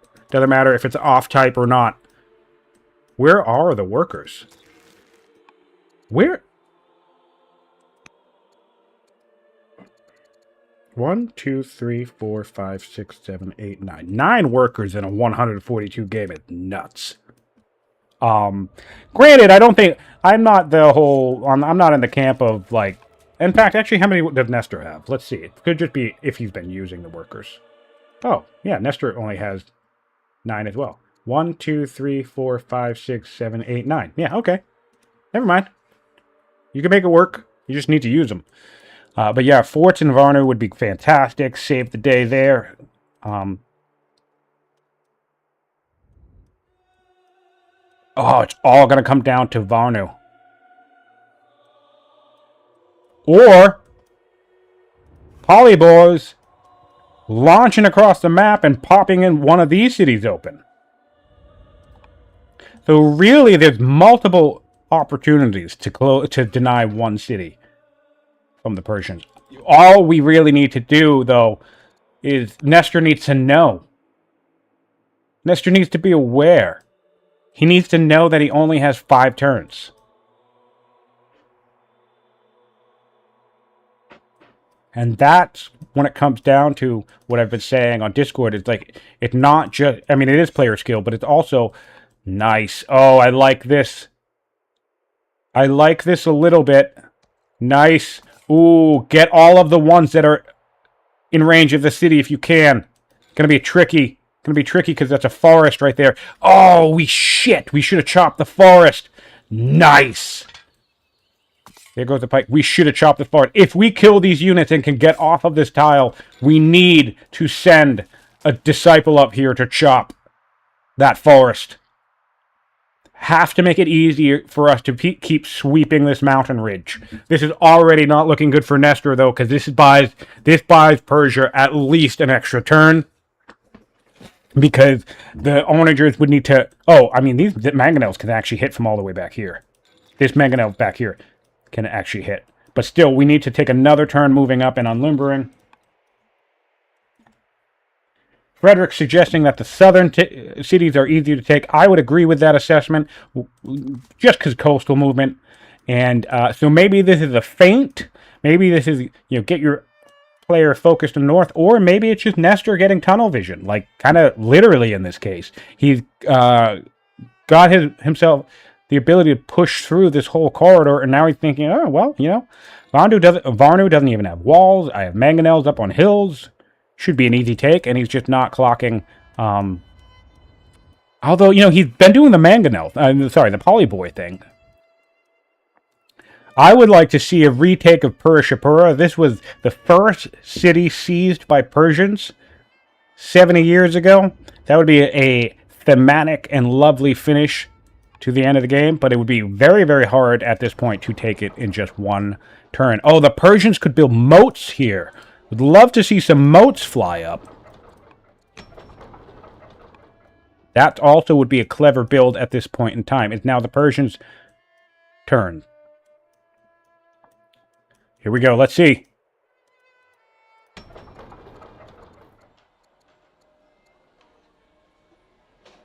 Wait. Oh, we haven't finished yet. 2 turns away. Sorry, my bad. 3 turns on this opulence. 3 turns on this opulence. 2 turns on this one. 2 turns. Okay. Yep, 2 turns on the culture. So these 2 points are going to come by in 2 turns. So 44 points on turn 144.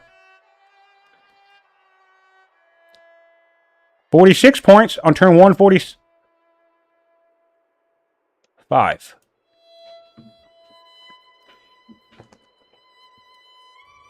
Persia needs to do everything they can do to keep onagers off this hill while not ceding too much territory down here. Block these coastal tiles if they can. These urbans around Purishapura should be filled with units, and another guy should stand here. All of these tiles, because there's a gap in the anchor range for the Yushi player right here. The next available tile for the Yushi to land on way over here, so it'll be harder to make slow units like Siege. Look, these Siege can't even land over here. You need to force march it. So the Persian player should be filling these urban tiles, and then this tile right here, put a fort here for starters, but also put military units. Nice to see a rushing of a horseman. We're going to need more of those. The horseman is actually probably better than a cataphract in this situation for ensuring that you can really kill these guys. Can we get a secured kill? This pikeman can secure this kill. And he'll be in the woods. A forest march pikeman... Oh, he can't get there. Shit. Do we have an elephant? No, we don't. Archer can't do it. Horse can't do it. So close. Ballista. Nope. Nope. Nope. All right. Well, we'll get another round. Could Nestor force march kill the worker building an estate? That is a great question. Let's see. Let's take a horse here.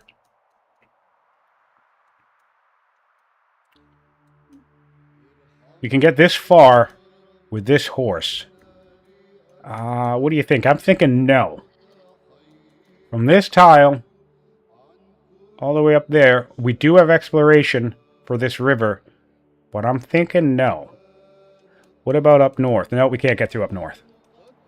What you could try to do, though, is make it look like you're doing another little incursion here. Send a couple of horses to this location, surround them with pikes, cross your... Oh, I mean, no, we don't have the turn. Shit.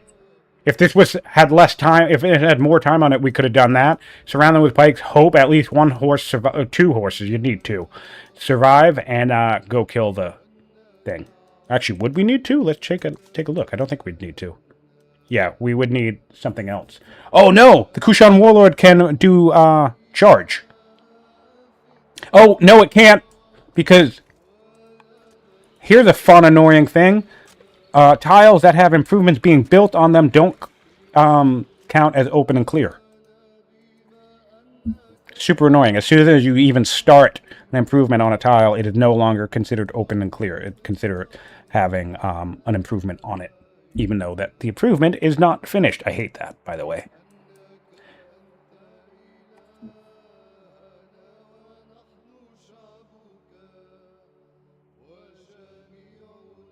Yes, you can land through civilians, and you're welcome, everybody.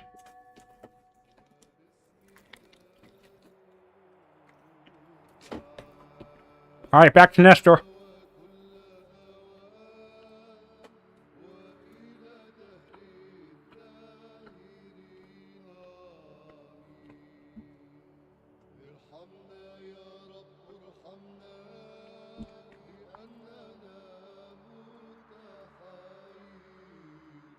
Wow, man.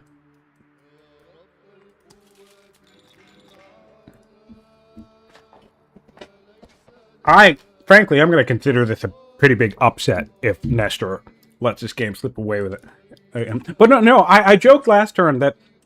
I joked last session that effectively both players deserve to lose at this point, because if Persia loses, well, come on. All he really needed to do at this stage in the game was literally build one other wonder. If he just secured the Hanging Gardens at any point before this turn, he would be winning in like 2 turns.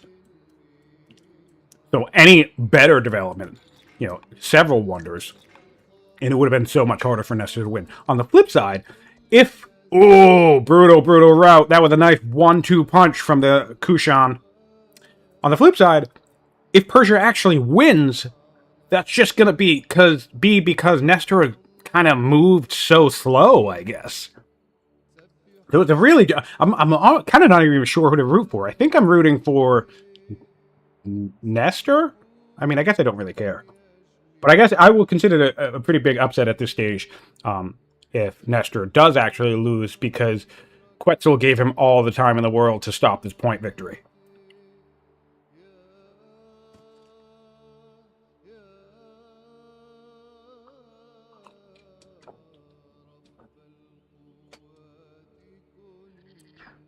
And it's decisions like not building the inquiries to get your swordsmen on quicker, not pre-building swordsmen, or now that we have swordsmen, we need to get them somewhere we can use them. But this is the other thing.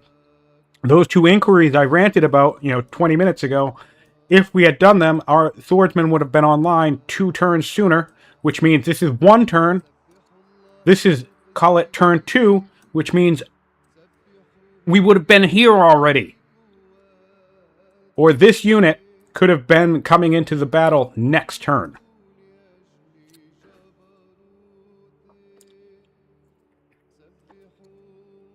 Oh! Persia managed to rush the walls! How the hell did this happen? They converted to Judaism. How the hell did that happen? That's amazing. Oh, we put him as the ambassador as well? Great. I missed that. I would miss that. But literally, it was like a turn or two ago that we couldn't rush this because they were furious. So that's a 200 some odd opinion swing in the last 2 turns. Really great. Maybe he's 45. Maybe he took over control. Maybe there was a zealot on the throne who didn't like us. Not on the throne, but on the family seat, who didn't like us previously, and maybe he died.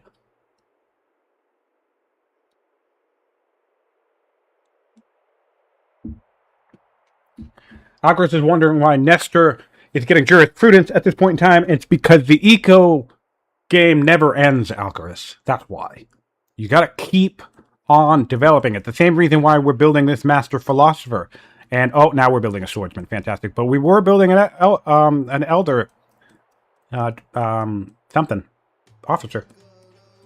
Because the development, it's a 4x civ building game. You cannot stop building and developing. That's the rule that we must all follow. These games never actually end. That's just an illusion. That's just something we tell ourselves to feel better about ourselves. But reality, the development never stops.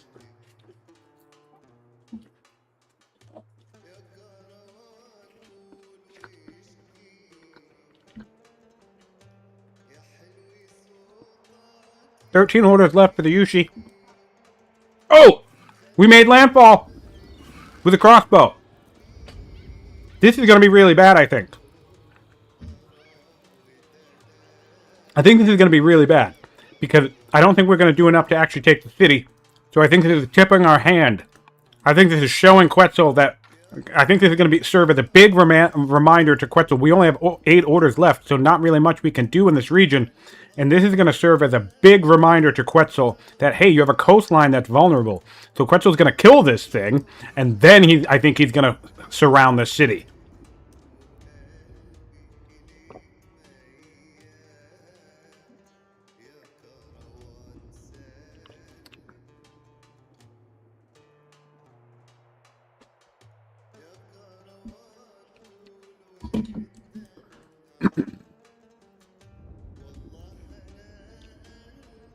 Alright, back to Persia. Let's see how we handle this little puzzle.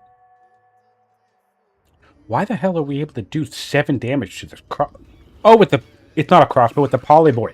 Oh, yeah. That was a waste. Poor Nestor. This thing's gonna die.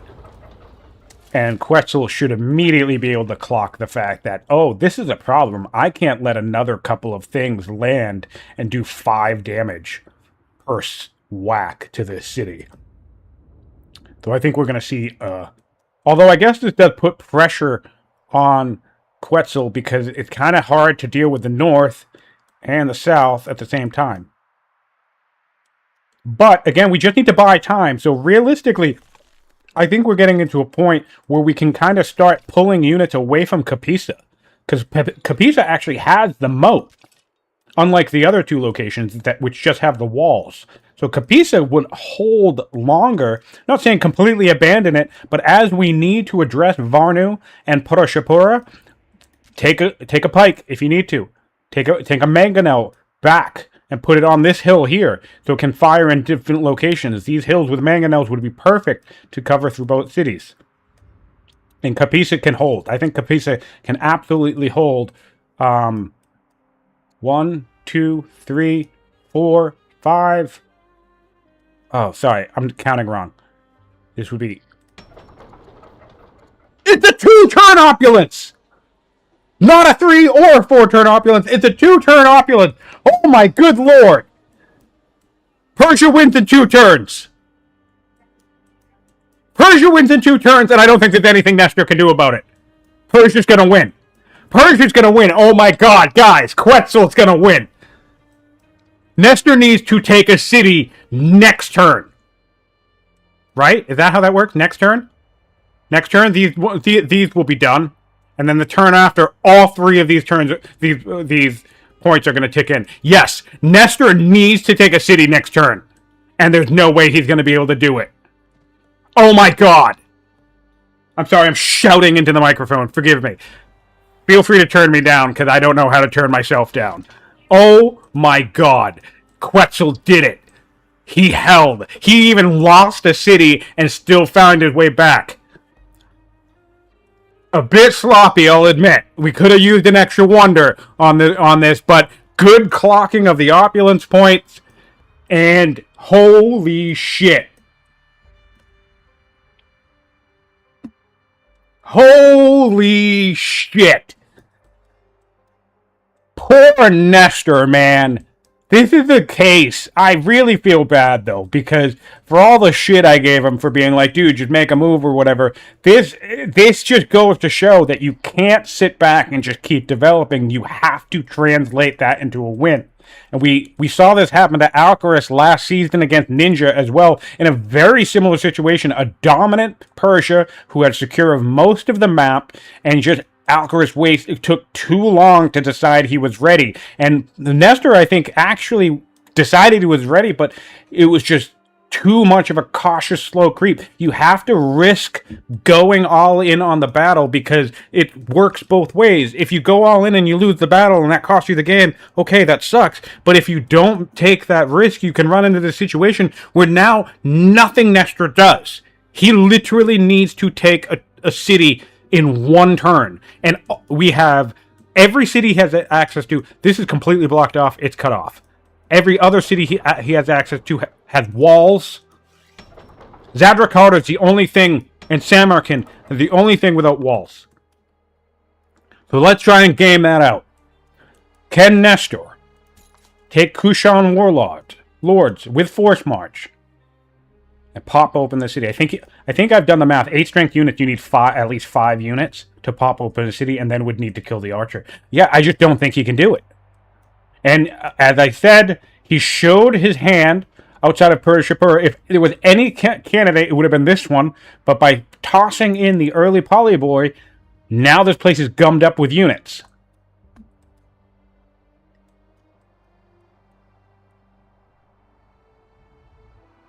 One turn, with 2 points next turn, 3 points the turn after. Insane.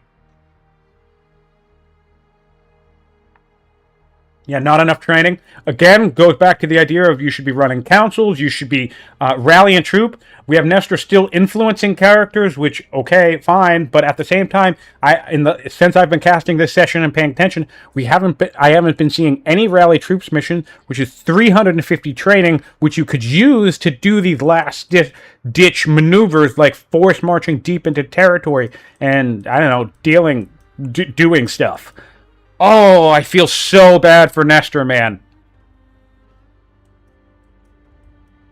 But really, this is one of those games that's so heartbreaking either way, because even if Quetzal lost, right, it would have been like, oh, well, what were you doing for the last 40 turns, right? Because he had such a dominant position. Nice to see the moat coming out. That's smart. If we can rush it, that'll be even better. But Nestor winning, there's something that just sucks a little bit more looking at the board state and thinking if Nestor just had a little bit more time, he would have won, right? Because, I mean, he has enough. He could just take all of this shit and move it directly forward, and there's no way Persia, even with all their orders, would be able to kill everything. So then you have like 6 mangonels in the region, more like polyboys and swordsmen coming behind. You can fight a battle, but he's just too cautious. Too much slow creeping. Nope, he queued it. He queued it. Great point. Constant was saying, I hope I didn't forget. There it is. And just to double check that Pterodon's still on track for its point next turn. Yep, legendary in 1 turn from Pterodon. Opulence. 2 points next turn. 3 points should follow thereafter. 5 points gets us to 47, and that is the win. Nestor has exactly 1 turn to take a city. And he doesn't even know it. The agent network in Parsa The agent in Parsha is no longer there. There's no agent in Pterodon telling us there. There's no agent in Zadrakata, Samarkand, or Nishapur. He's going to be completely blindsided by this 5-point spike. He's going to get a heads up from Pterodon and Zadrakata, but the other 3 points he is blind to at this point. Oh my good lord. Oh man, I can't handle this. This has been like, what, a 16-hour game? This has been a slog and a stalemate, and both players played so well in different ways, and both players botched things in different ways. They made mistakes in different ways. And so it becomes one of these unfortunate circumstances where it's like, whose mistake is going to define the game more rather than like who made the more brilliant play, I guess. Although our players had made some great plays. But I just feel bad because it's like, it's so close. It's so close for Nestor, and it's now his turn. 59 order, 390 fine training, a power graph that could just define the match. But yet I don't think it's going to happen. I do, and we put, yep, okay, here we go. Sending in units. Everything in here is routable, so we can pave the way. Nice, we took our charge as well. There it is, first route. Purashapura is the target. 26 health remains with a ballista inside. Oh, not liking the swordsman already. It's over. Nestor does not know he loses in 2 turns.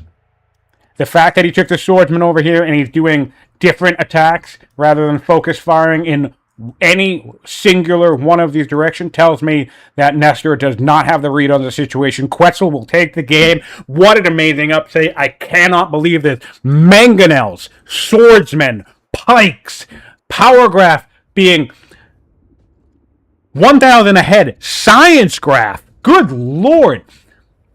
22,000 science, 7,000 science lead over Persia, and Quetzal just, guys, to the Nestors, to the Alcarais, to the people who love to eco-greed develop their games, for the love of God. Yes, you may lose. Yes, it could cost you the game, but eventually you need to make a move. Because losing, there is nothing more heartbreaking to me in this game than watching a player, who, especially because, just like the Alcaraz game, this is 5 cities. Nestor could have won this game with half the territory. With half of the territory, Nestor could have won this game. And what an amazing feat that would have been. That would have been incredible to watch. Same thing with Alcaraz last season. Alcaraz had like 6 cities, 7 cities, to Ninja's like 16 cities. And there was a moment, however brief, 20 turns or so, where Alcaraz could have popped out of his corner of the map and won the game. Same here. But yet the building must continue. The developing must continue. And you run out of time. I can't handle it. I can't believe this.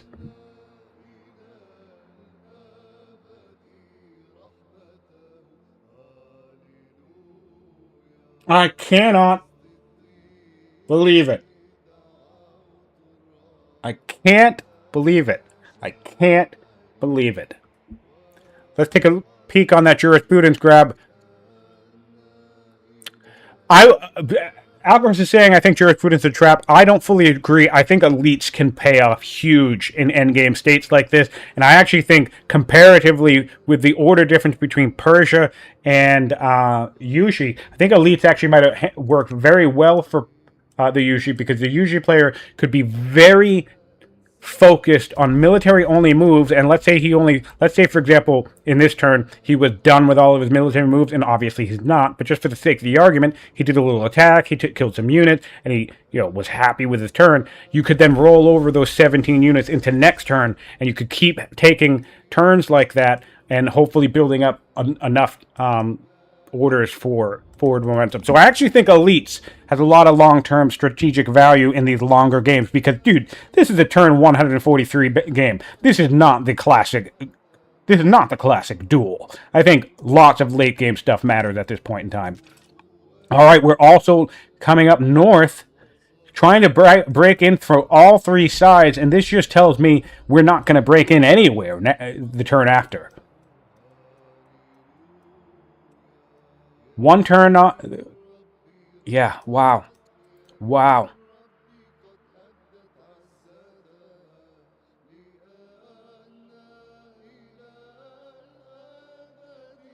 Boldus, who was your bet? Did you bet Persia? I forget. Boldus was running a bet on who was going to win the game back when it fell into that entrenched stalemate. See, yes, this is the type of risk we should have done ages ago. Bring everything up. And there's another one here. Spread them out. Toss a couple of units into the front line, even if they're going to die. This is exactly the type of thing that you need to do, but you needed to do it 10 or 15 turns ago.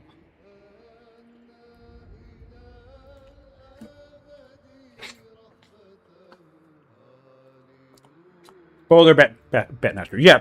In fairness, it past a certain point, based off of Persia's play, from like a map dominance position, it was Persia's game to lose for sure. But from an overall, I don't know, I get gameplay perspective, I think this was absolutely Nestor's game to win. And that's what I mean when I say...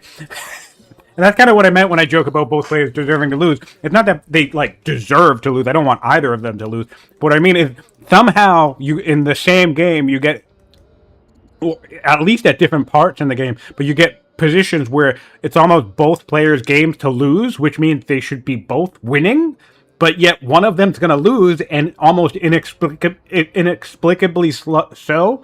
Like, it is simultaneously inexplicable that Nestor was about to lose this game, and yet at the same time, if Quetzal had lost this game, it would have made no sense how he managed to lose this game. Yeah, earlier cohorts would have been huge. We had a scholar, but instead of spamming it, check this out. Gonna have to reiterate this. Instead of spamming 2-turn inquiries, we kept building elder officers and shit. It was like a 2 or 3 turn elder officer. An inquiry is 200 civics. Building an elder officer right now is over 200 civics. So for every elder officer we built at this stage in the game, you're throwing away 160 science. Come on, guys, do the math on that. Would you rather have 160 science pushing you towards a destination that could win you the game, like cohorts? Or yeah, if you screw it. If you want to get the jurisprudence for elites or whatever, fine. But you can get there quicker if you're not building elder officers. Now, Persia's turn. This is the final turn of the game. Final turn of the game.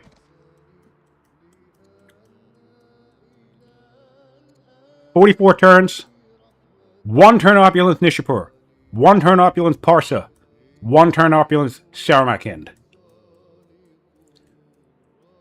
An act of absolute God is all that can take place to prevent the Persians from taking this game. And I'm so bummed because I want the UZ win rate to do well. This isn't fair.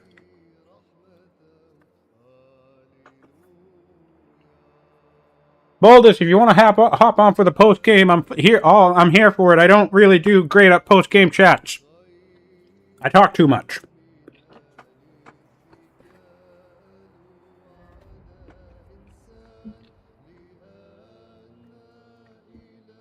Earthquake time indeed. Let's get our final calamity in the game next turn.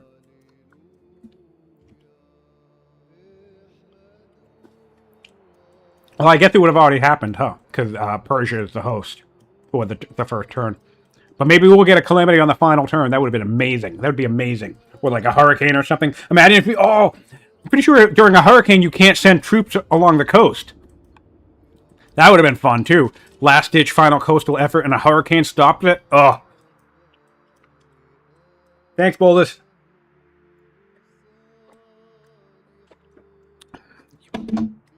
I'm just gonna let you take over the end game interview. I'm gonna try not to talk at all, and we'll all have a first front row seat on how hard it actually is for me to shut up, because it's so hard.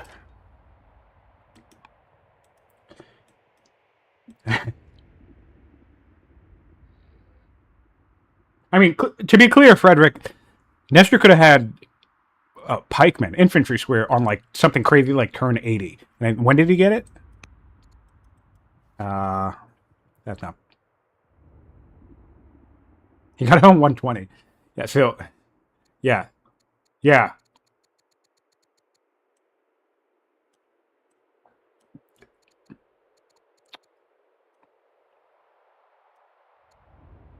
Oh, well.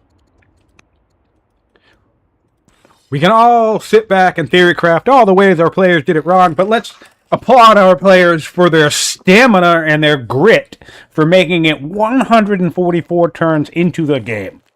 Staring each other down, facing off, trying to the best of their abilities to close out a game. And, yep. Wow. I can't believe it. I really thought Nestor was going to bring this home. Nestor's main weakness, and I feel like I saw this in one of our own games, because I played him a few times. I think Nestor's main weakness is he's too slow. I think he's playing with like a 2023, 2022 duelist meta mindset. Keeping in mind, for those of you new to the scene now, we had larger maps back then. The current small map was the old dual map. Or tiny even. I forget. Yeah, there wasn't actually... The current tiny map was the dual map back then. So map sizes and game lengths trended longer. And there was also way less variety in the overall map scripts. So I think that's the main weakness for some of our old guard players. Nestor has been around for quite some time. I think he's playing a different version of the game. Slightly, not by much. Again, he has an incredible developmental talent. Really, really amazing to see what he did with just 5 cities. And genuinely, I do not want it to be overlooked, the fact that Nestor absolutely could have won this game with half the territory as his opponent, if he just made a couple of different tech choices and really pressed an advantage. Not even pressed an advantage, took a risk, right? But he just kind of slow creeped his way to try and achieve a victory, and he just 144. I have to say, I mean, realistically, even the long form games, right? The long form kind of marathon sessions that have a stalemate, I think on average you should be able to end those games by 120 or 130. If a game is going beyond 130, it is either dead even and players just cannot gain an edge, or I think people are making mistakes. Or a little bit of both, to be honest. A little bit of both. But realistically, I think this game should, especially in this format, because for those of you unaware, duels progress faster than single player. Competitive mode gives us enough of a science advantage at the start of the game that the overall tempo is actually increased slightly. But as we all know from games in this genre, a little bit goes a long way when it comes to tempo. And of course, again, with normal tribes, if you're used to playing on higher difficulty, normal tribes means a faster game too, because, expanding is easier and all this stuff. So there's so many different things about this duelist meta where the game's just faster. Like, we play the game at a faster tempo than everybody else, than any other setting, I think. Any other average normal setting. So, on that note, realistically, I think the average player should be able to get themselves to a point where they can end most games in 120 turns, if not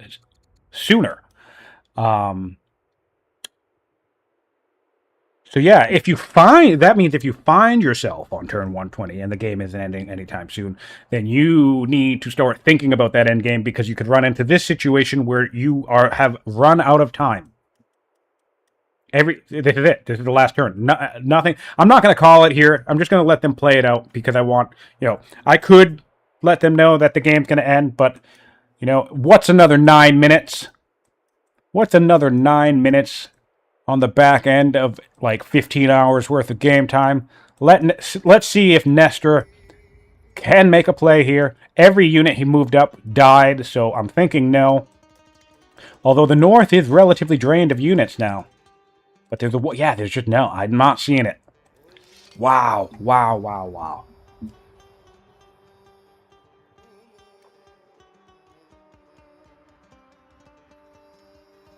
Gambler, the turn count advances on Quetzals.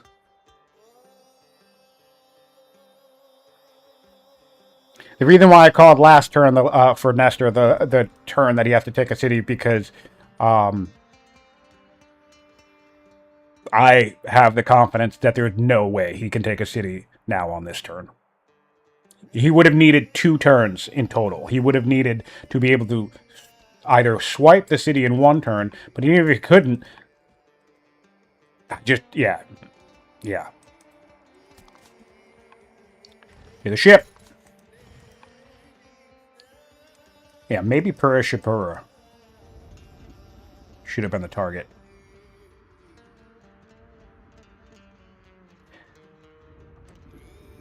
Especially because the Dromans... Oh, the Dromans actually don't do much. Interesting. He needs a Droman with Amphibious. Which he has! God damn it! Ah!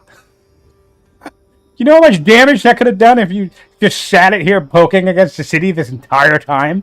For like the last 15 turns? And then anytime it gets wounded by stuff nearby, which is only going to do like... I can't even tell. Basically no damage to it because it's a Droman. Oh, there we go. Thank you. How kind of you. Yeah, 2 damage. You just cycle it and replace it with another one. This guy also has Amphibious. Could have upgraded this to a Droman after getting Amphibious. So yeah, just leave a few Amphibious units offshore. Do we have a hero? No, we don't. All right, well, whatever. And just constantly pepper Pura Shapura forever. That would have prevented the city from rushing all during the game. All during like the last 30 or 40 turns. Ever since we had Droman, of all things, supremacy in this ocean, there should have been a city parked on this tile. Sorry, a Droman parked on this tile, hammering away at the city indefinitely. Deny your opponent 1 more tile to rush and slow the shit down. Wow. I'm going to go take this opportunity. Oh, no. Well, we have 38 orders left, so let's keep an eye on the action, just in case. 38 orders is plenty. No, because we're killing units. We're still fighting battles. Nestor has no idea. Or maybe he does, and he's just playing it out. Maybe he does, and he's just letting Quetzal take the victory, which is... I mean, fair. I mean, he can only do so much. He might have a read that he can't take these 2 cities, so maybe he's just killing stuff. But I feel like even if he were doing that, he'd go more all in. At least that's my style. If I know I've lost, then I'm just going to fight an awesome battle before the game ends.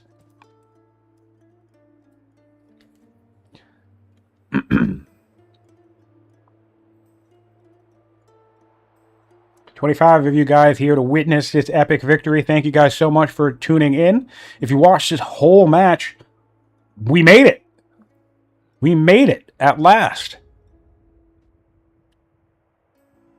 Of course, if you're watching after the fact on YouTube, I hope you've enjoyed everything. If you caught up the whole session, or you've just been here to watch the end, what an epic time, man.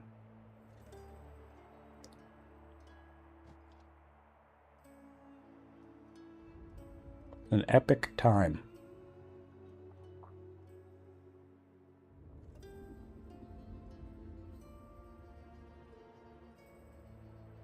Huge shout out to our players for staying in the game, keeping their stamina, keeping their endurance up. These long haul marathon sessions can be draining. Like I've already said, I don't have it in me. I play the occasional 130 turn game, but I think for me it would be the playtime in hours too. Like I could play a 9-hour game, I could play a 6-hour game, but I don't know if I could spend 15 hours of brain power on one match. So, huge appreciation to our players. Oh, I hate that he's attacking in different locations, though. Yeah, it's mentally attacking.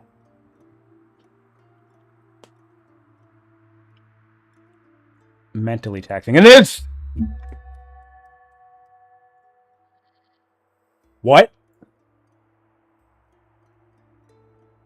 Oh! I forgot. Yes, we can... It's over! They were like, where's the victory? We had to... Imagine if Quetzal chose to play on. Oh! Wow. Wow. Whoo! We did it! I can't believe it.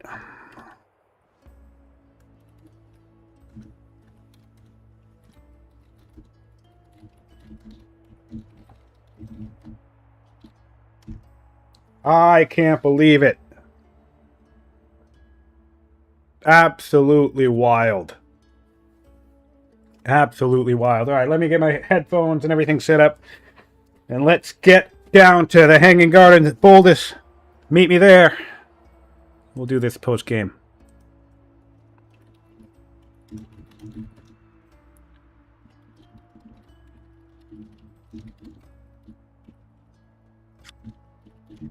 Yeah. Yes. Let me just get my app. I can understand everybody. Whoa. I wish I had a hotkey for this. I should look into that. Just get a hotkey that I can press a button. Okay. All right, Boldus, I'm going to let you do all the talking, buddy. I can't believe it's finally over. I mean, feel free to step in. I doubt you can keep your mouth shut. But well, I think you cast more of the session than I did anyway. I got the early part. I think I did 1 or 2 sessions. I don't remember. I don't remember either if I had 2 or 3 sessions in the mid game, but holy goddamn, what a game! That was amazing. Do you hear me all right? Yeah. Hello, Nestor. Hello, Nestor. Bit disappointed. I had some hopes up in the end, but I had no business being in this game for this long. No, you didn't. And we got Quetzal as well. Stream, can you hear both myself and Quetzal and Nestor? Hello, can you hear me? Yes, we can hear you. Yeah. Congratulations to you both. What a long session. Congrats, Quetzal, on the win. Oh, thanks, guys. That was insane. I'm kind of shocked by that type of a game. I didn't expect to win at all. I want to say I think that I actually have been pretty much behind throughout all the game. Maybe I'm wrong, but that is my feeling. And well, maybe we can discuss some questions. But now I'm just exhausted. That's insane. Yeah. I really think this was an amazing game by both of you, and obviously you both had some mistakes, but also some great plays.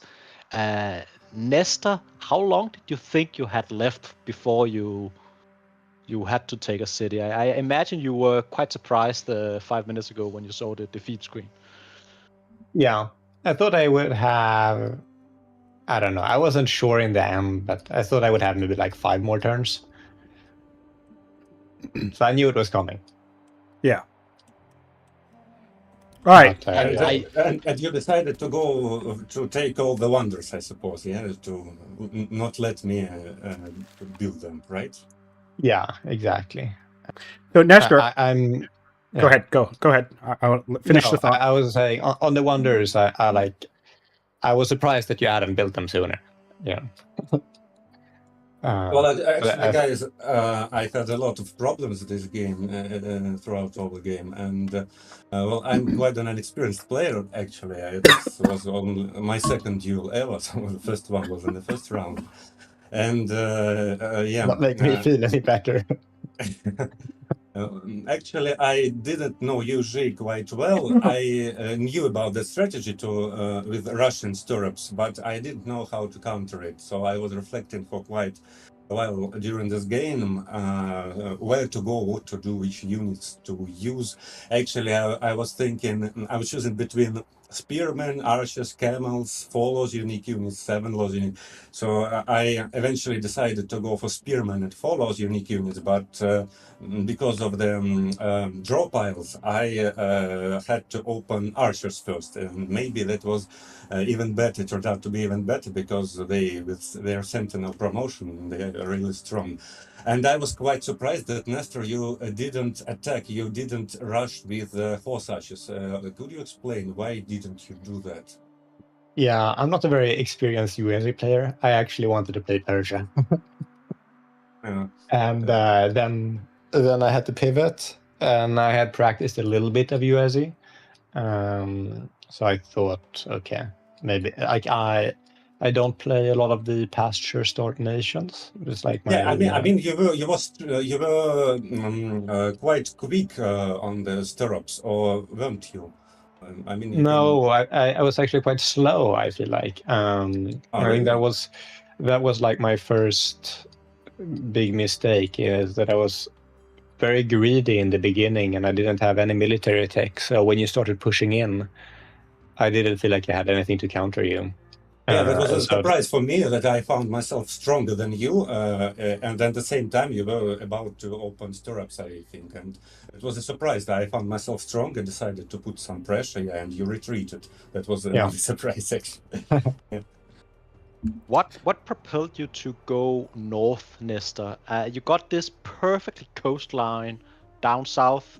You had your champion seat pumping out units with instant reinforcements, and even so, we saw you push through that small little mountain chokehold up north. I mean, so I pushed north multiple times. I think the first time was probably my biggest mistake this game, is when I rebuffed Quetzal's attack in the south after losing 3 cities, and then I got a hero leader. And then I felt, okay, this is my opportunity to come back. I need a big fight where I use the hero's ability and just kind of, yeah. And I saw a bunch of units clumped up there north. So I was like, okay, maybe that's the place I should fight. But of course I should have gone south at that point. But later on, the reason I went north is because I can position my Magonels there better for a slow push. I tried, when I first got Magonels, to push in towards the south, and it went disastrously. So then I kind of just... But maybe I could have, pushed better there in the south that first time, or when I got Magonels in the beginning. I don't know. Maybe I just got scared after losing 5 units and retreated. I think you got scared, to be honest, and I understand why, because it seemed like an uneven trade, and I don't think either of you actually realized, especially not you, Nestor, you actually had the better economy and the better ability to pump out units, so even trades were actually in your interest. Okay. Yeah. That was not my impression. I was pretty sure that I had to trade 1.5 for 1. Did Nestor have a big advantage in training production? Did they have a big one? It was amazing to see how much value Nestor got from 5 cities. The ability to... And actually, 2 of them was autonomous rule for a lot of the time. Yeah, but even so, this game really showcased why clerics is probably the best family in the end game, and then having one city of champions. I mean, the perfect setup to actually compete with Persia for the most part of the game. That was amazing. What you needed to do was basically just to trade units each turn, and I understand why that was impossible to tell. Uh, Yeah, no, I was certain that he was outproducing me. At some point, he was like after my first attack or at some point there, he was like stronger than me, and then I was like, okay, no, So Nestor, there's no way. I Yeah, have a question. I have to pick your brain, and yeah. forgive me, but how much science is enough science for you? Do you think? I Because don't know. I think about 350 per turn. okay, because what I thought, what fascinated me the most about this match is like I as a spectator, because I only casted about 2 sessions, and then I was like kind of in the audience, if you will, watching Yeah.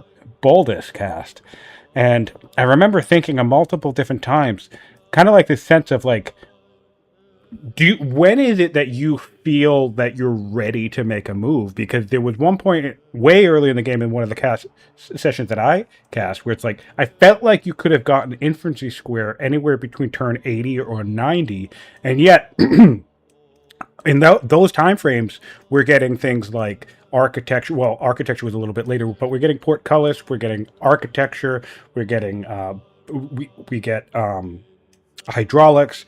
And so Yeah. what's impressive to me about your gameplay is that you build an empire amazingly. You like your empire, your economy, everything is amazing. The science output is incredible, but then it seems like your ability to shift, like, what is it that makes you feel like you're ready to actually start fighting wars?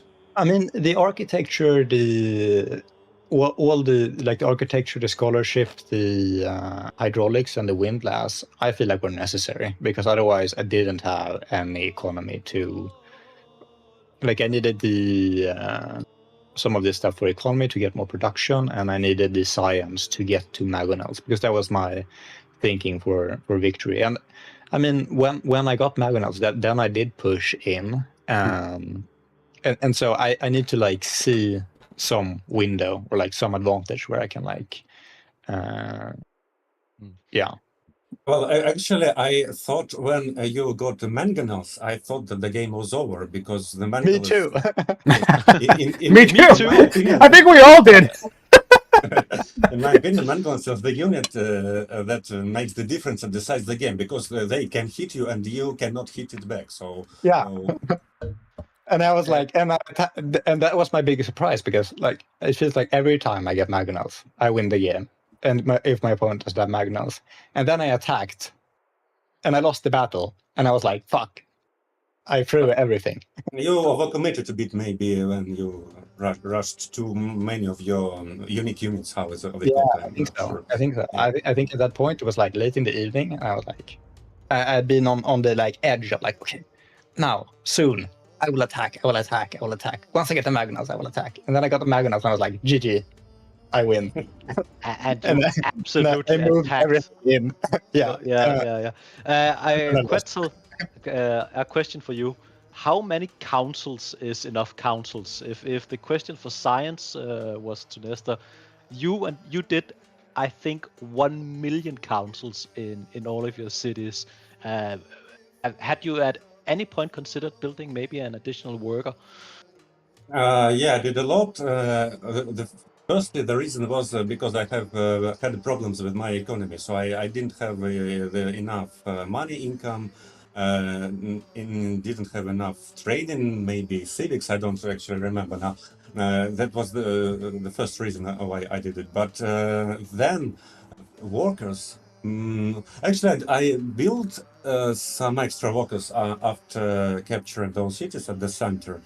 but I thought there were enough workers. Maybe I didn't use them properly because I really did have problems with resources because from my point of view, at least now, I haven't seen the game yet from your point of view, but for now I think that I could actually keep the balance in training. I mean, I could produce units, but I didn't have enough resources to produce them. So I had training points, but I didn't have resources such as iron, wood, etc.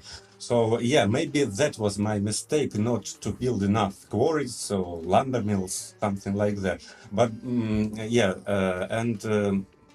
well, workers. I think I had enough workers. Maybe I didn't use them in a good way.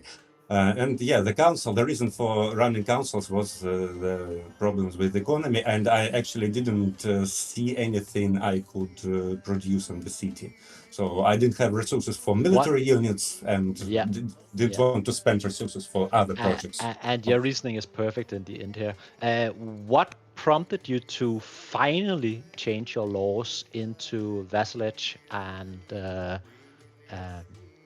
Tyranny, tyranny, I mean, yeah.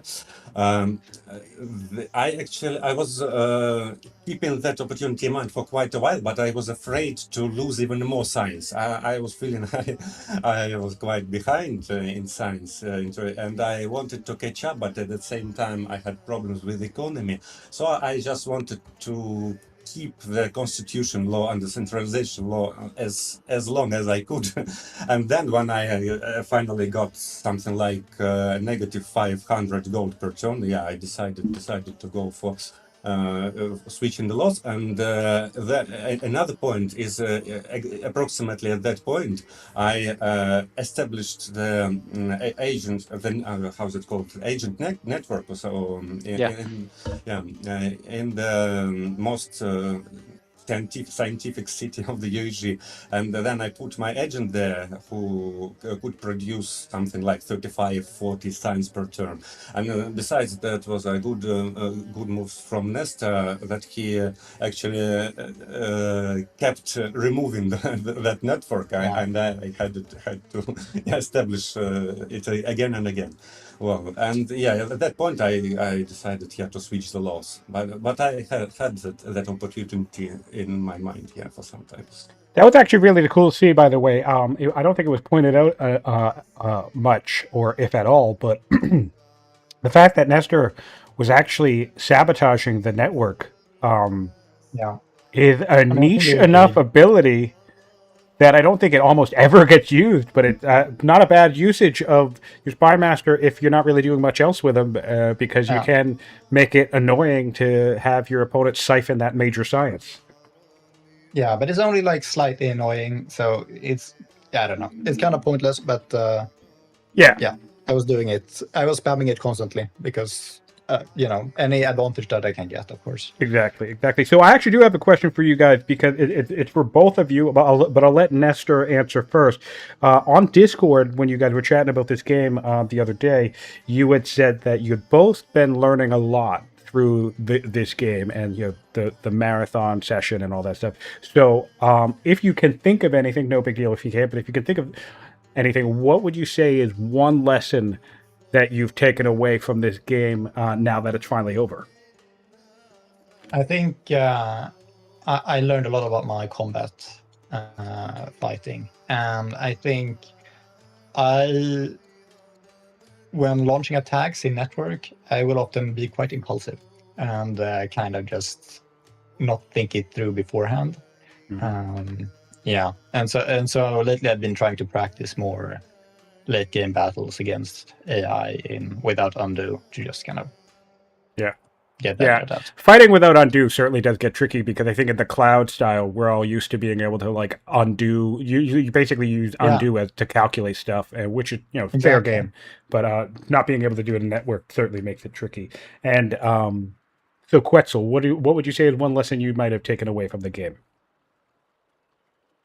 Well, first of all, I would consider going for Cleric's family next time, because at least for now, I have absolutely no idea what should I do to catch up on science against clerics cities. That's just amazing. And then when you're trying to rush something, maybe taking clerics family, and maybe I thought that was my mistake made on the first turn, that I picked the statesman family, but not the clerics one.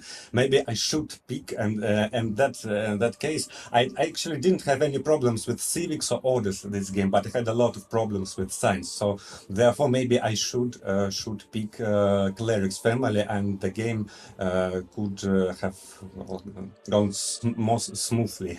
That is the first one. The second one, actually, I made a big mistake when I overcommitted to the UG territory. Well, Nestor was retreating that aggressively, that I thought he would retreat outside of the map like that.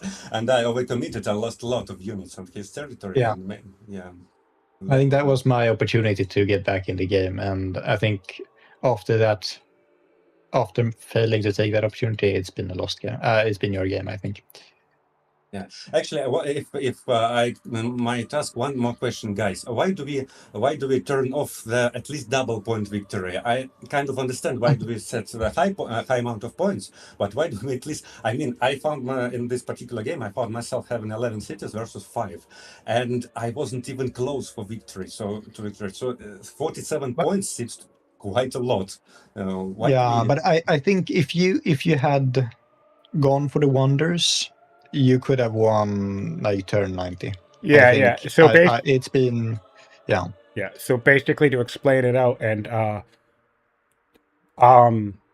if you do the wonder spam strategy, the turtle strategy, it basically speeds up the game in terms of allowing the player who gets in Nestor's position, for example, an actual window of opportunity to get back in the game. And so what's interesting about this game is that it actually serves, despite the fact that Nestor did end up losing, it actually serves as a great example of the fact that you can kind of get pushed back into your corner or get out expanded or maybe lose a battle or whatever, or some territory. But, I mean, if you look at the differences, like there's 7,000 extra science in Nestor's Empire. There's way more training. The power is there. So it mostly becomes, on his side, it comes down to something like a timing issue or, maybe being overly cautious or not being able to read the board state, whatever it is, whatever different version of it is that kind of delayed us now to this turn such that you finally did get that final point. The reason why we don't do the double victory is because we actually like the idea of players who end up in Nestor's position having that opportunity to come back, fight a major battle, take some key territories, and basically have the opportunity to close it out. Double victories, I've played quite a few people with double victory turns on, and it's so easy to just have them come out of surprise, because a great example thing you could do is you could basically just stockpile all the resources and civics to build all of the wonders and then build them in one fell swoop, and then suddenly out of nowhere your opponent only has 12 turns to win the game. So things like that make it I don't know, it's kind of double victory always feels for a lot of people in the community like it's way too abrupt, way too like the bus comes to an abrupt stop, if you will.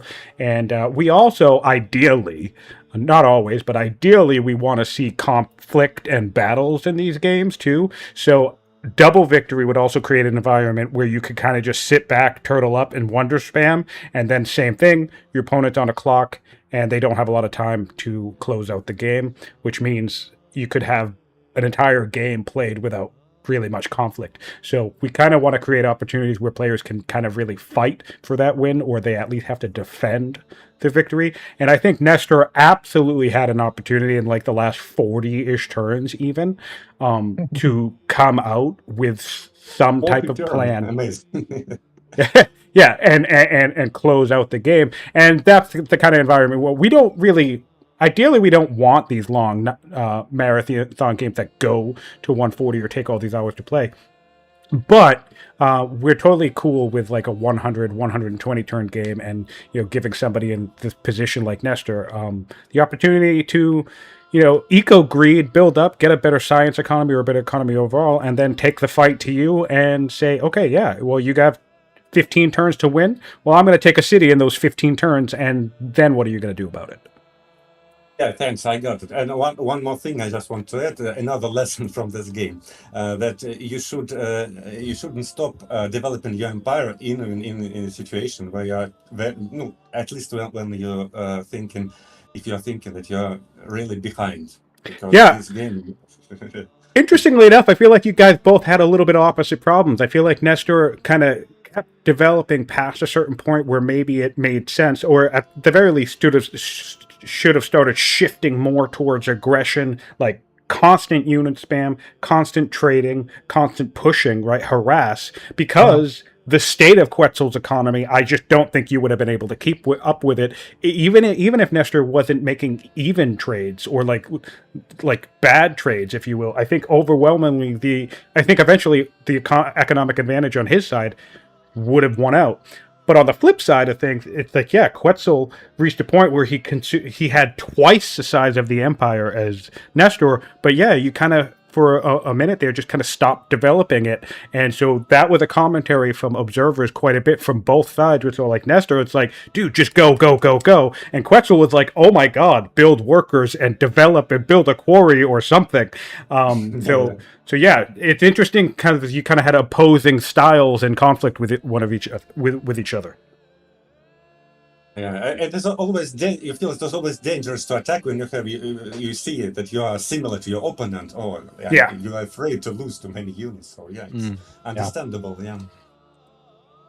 I think you both, with better information, would have made better decisions, and it would be a different game entirely. You both had great opportunities to actually take the victory all the way to the end. So don't be too harsh on yourself when you watch it back, because I understand being in your position, playing the game itself, it's a very different beast from having the perfect information and still making bad calls. So promise me to not be too harsh when you rewatch me and Scientific rambling on what you could and should have done. I'll try. Okay. Well, but I want to learn, because I want to win next game. So I'll take the feedback to the criticisms. Yep, you're both headed into round 3, and it's going to be an exciting time. And I can't wait to watch you both play again, because it's always a treat, and we can't express how grateful we are that you guys stuck it out. I know it was a long session, and I know it was tiring and intense. Hopefully you guys will manage to have a quicker match next time, but we always enjoy watching Old World, so we appreciate you guys for letting us tune in. Yeah, I thank you guys for casting, because it was long for us, but it was also long for you guys. So thank you guys. Really, it's great. This was something I will never forget. Yeah, thank you very much, guys. For all right. Till next time. I am going to close out the stream here, so goodbye to each of you. Thanks, Boldus, for joining in for the post-game chat. And see you next time. Goodbye. Bye. Bye-bye. All right, everybody, that is the post-game chat for Nestor versus Quetzal 5-parter. 145 turns. I believe this is the longest game in the tournament. Maybe, I forget the other one. It might have went to turn 146 or 148. And certainly one of the longer ones in terms of play time. Appreciate you guys so much for tuning in with us live. Wait. Here we go. And I'm going to end it here. Thanks, guys, for tuning in live. 15 of you in the chat. At one point, there was about 30 of you. And, of course, tons of you guys have followed along the whole session, watching cast from me, Boldus, and whomever else might have tuned in. And if you're watching after the fact, I hope you enjoyed the show, and I hope you learned a thing or two. As always, check out the Old World YouTube channel to follow along the tournament playlist, and hop on the Old World Discord channel to join in on the conversation and get involved if you want to play some multiplayer games or learn a thing or two about the game. Take care.